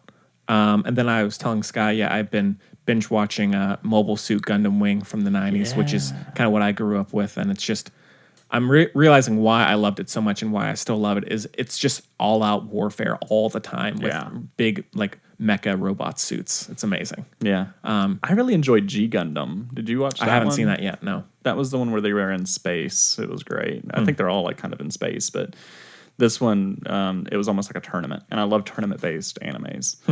You know, that's why I'm rocking this Dragon Ball Z shirt. They have so many tournaments in that show. Yeah. And I love me some anime though. Yeah. Some good anime. Yeah. Not a lot of anime, just like select just the right amount. Select anime. Yeah. And then I did watch something for the first time that I wasn't planning on watching it anytime soon, but it happened this way. I was hanging out with a friend of mine from college about a week ago, and his girlfriend was there at the time, and she asked with a bit of a self-awareness if we all wanted to watch Twilight together. Oh, no. And being this guy's good friend, I said no, of course. But we ended up watching it anyways. Oh, bless your heart. Yeah. It wasn't great. Was it your first time watching it? Yes. Okay. Haven't seen any of them aside from clips, just bits and pieces. Definitely not great. I can see why people like it. Yeah. Not as horrible as I thought it would be, but it's definitely not it's very dated, especially at this point. And the annoying thing is it could be done well. Like, if you had the right directors or the right writers, but it's just so poorly and lazily put together. You know, it's. I mean, I don't know about the sequels, but I'm guessing it's about the same. I mean, I'm sure they're terrible. Yeah, I've only seen the first one, I think. But for me, it's almost like the plot of Let Me In or Let the Right One In. You know, where vampires can be good, and there can be like a love scenario between a vampire and a human. Yeah, I get that. But for me, this was way too teenager-ish. Yeah. You know, way too CW style. Yes. Yeah, very CW. Yes. And I can't stand that. Yeah. And for me, it's almost like a personal attack. Like, I felt attacked when this movie came out. They're like, oh, vampires can stand in the sunlight. I'm offended. You know? They can stand in the sunlight. They're just going to sparkle. And I'm just like, why? Yeah. Why? Yeah. Why would you do that? Yeah. It's just so weird. Yeah, not a great movie. And the lead actress, that Kristen Stewart girl, her acting in that, you could tell she was not the best actress. And the weird thing is like she and Robert Pattinson have both gone on to do really great stuff. Yeah. Like she's been given some really great performances. I think they didn't want to be in it though. Yeah. That was what I was hearing. The money's huge, so go with it, you know, do what they say. So, but not a great movie, but you know.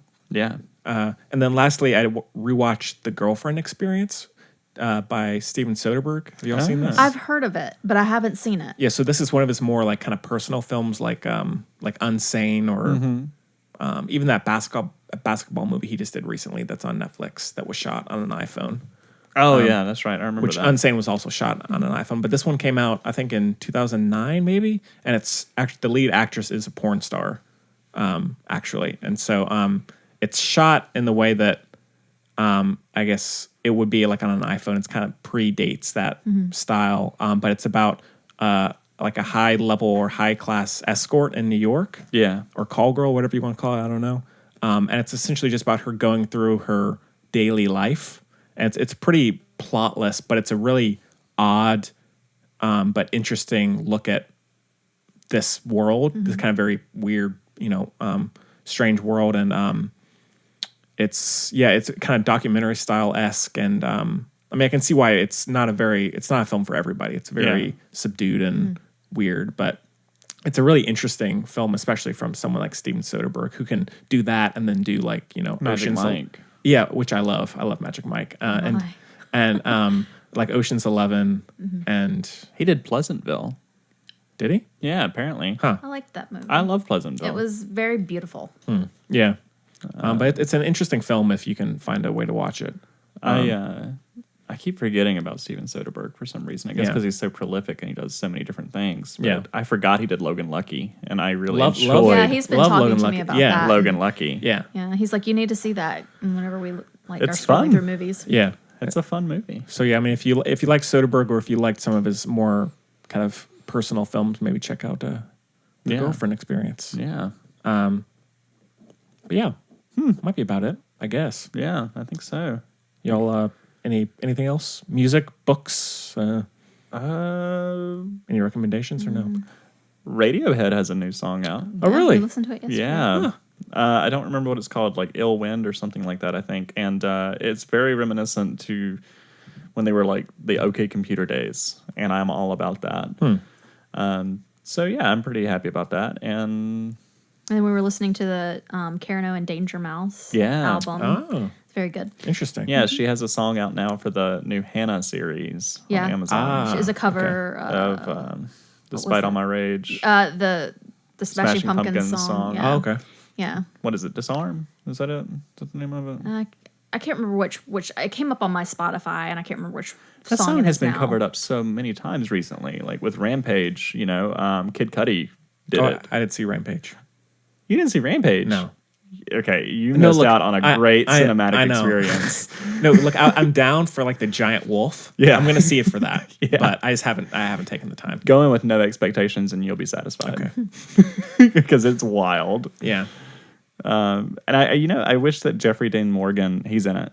Okay. I wish Jeffrey Dean Morgan would stop being Jeffrey Dean Morgan. Everything he's doing is Jeffrey Dean Morgan. He's doing the Negan character from Walking Dead, and the dude can act. He can do really good stuff, but he keeps doing that character. It's just like Jeff Bridges doing the same Texan over and over again. Yeah. He did True Grit, and he stayed with that character. Yeah.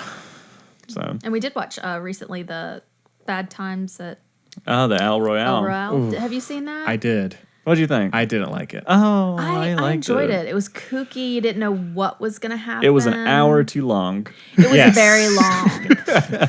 But it's like you're watching the story unfold and you don't really know where it's going to go. Yeah, I mean, there are definitely parts of it that I enjoyed. I won't disagree with that. Yeah. I loved Chris Hemsworth. I wanted the movie to be the last hour of the movie. Oh, he was so evil. So good, though. Yeah. So good. Ugh. I love that mind control element that he has, which is very similar to going back to Charles Manson. Yeah. He had this It ability reminded to... me of that kind of character. He had this ability to manipulate everyone he came in contact with. Yeah. And I loved that.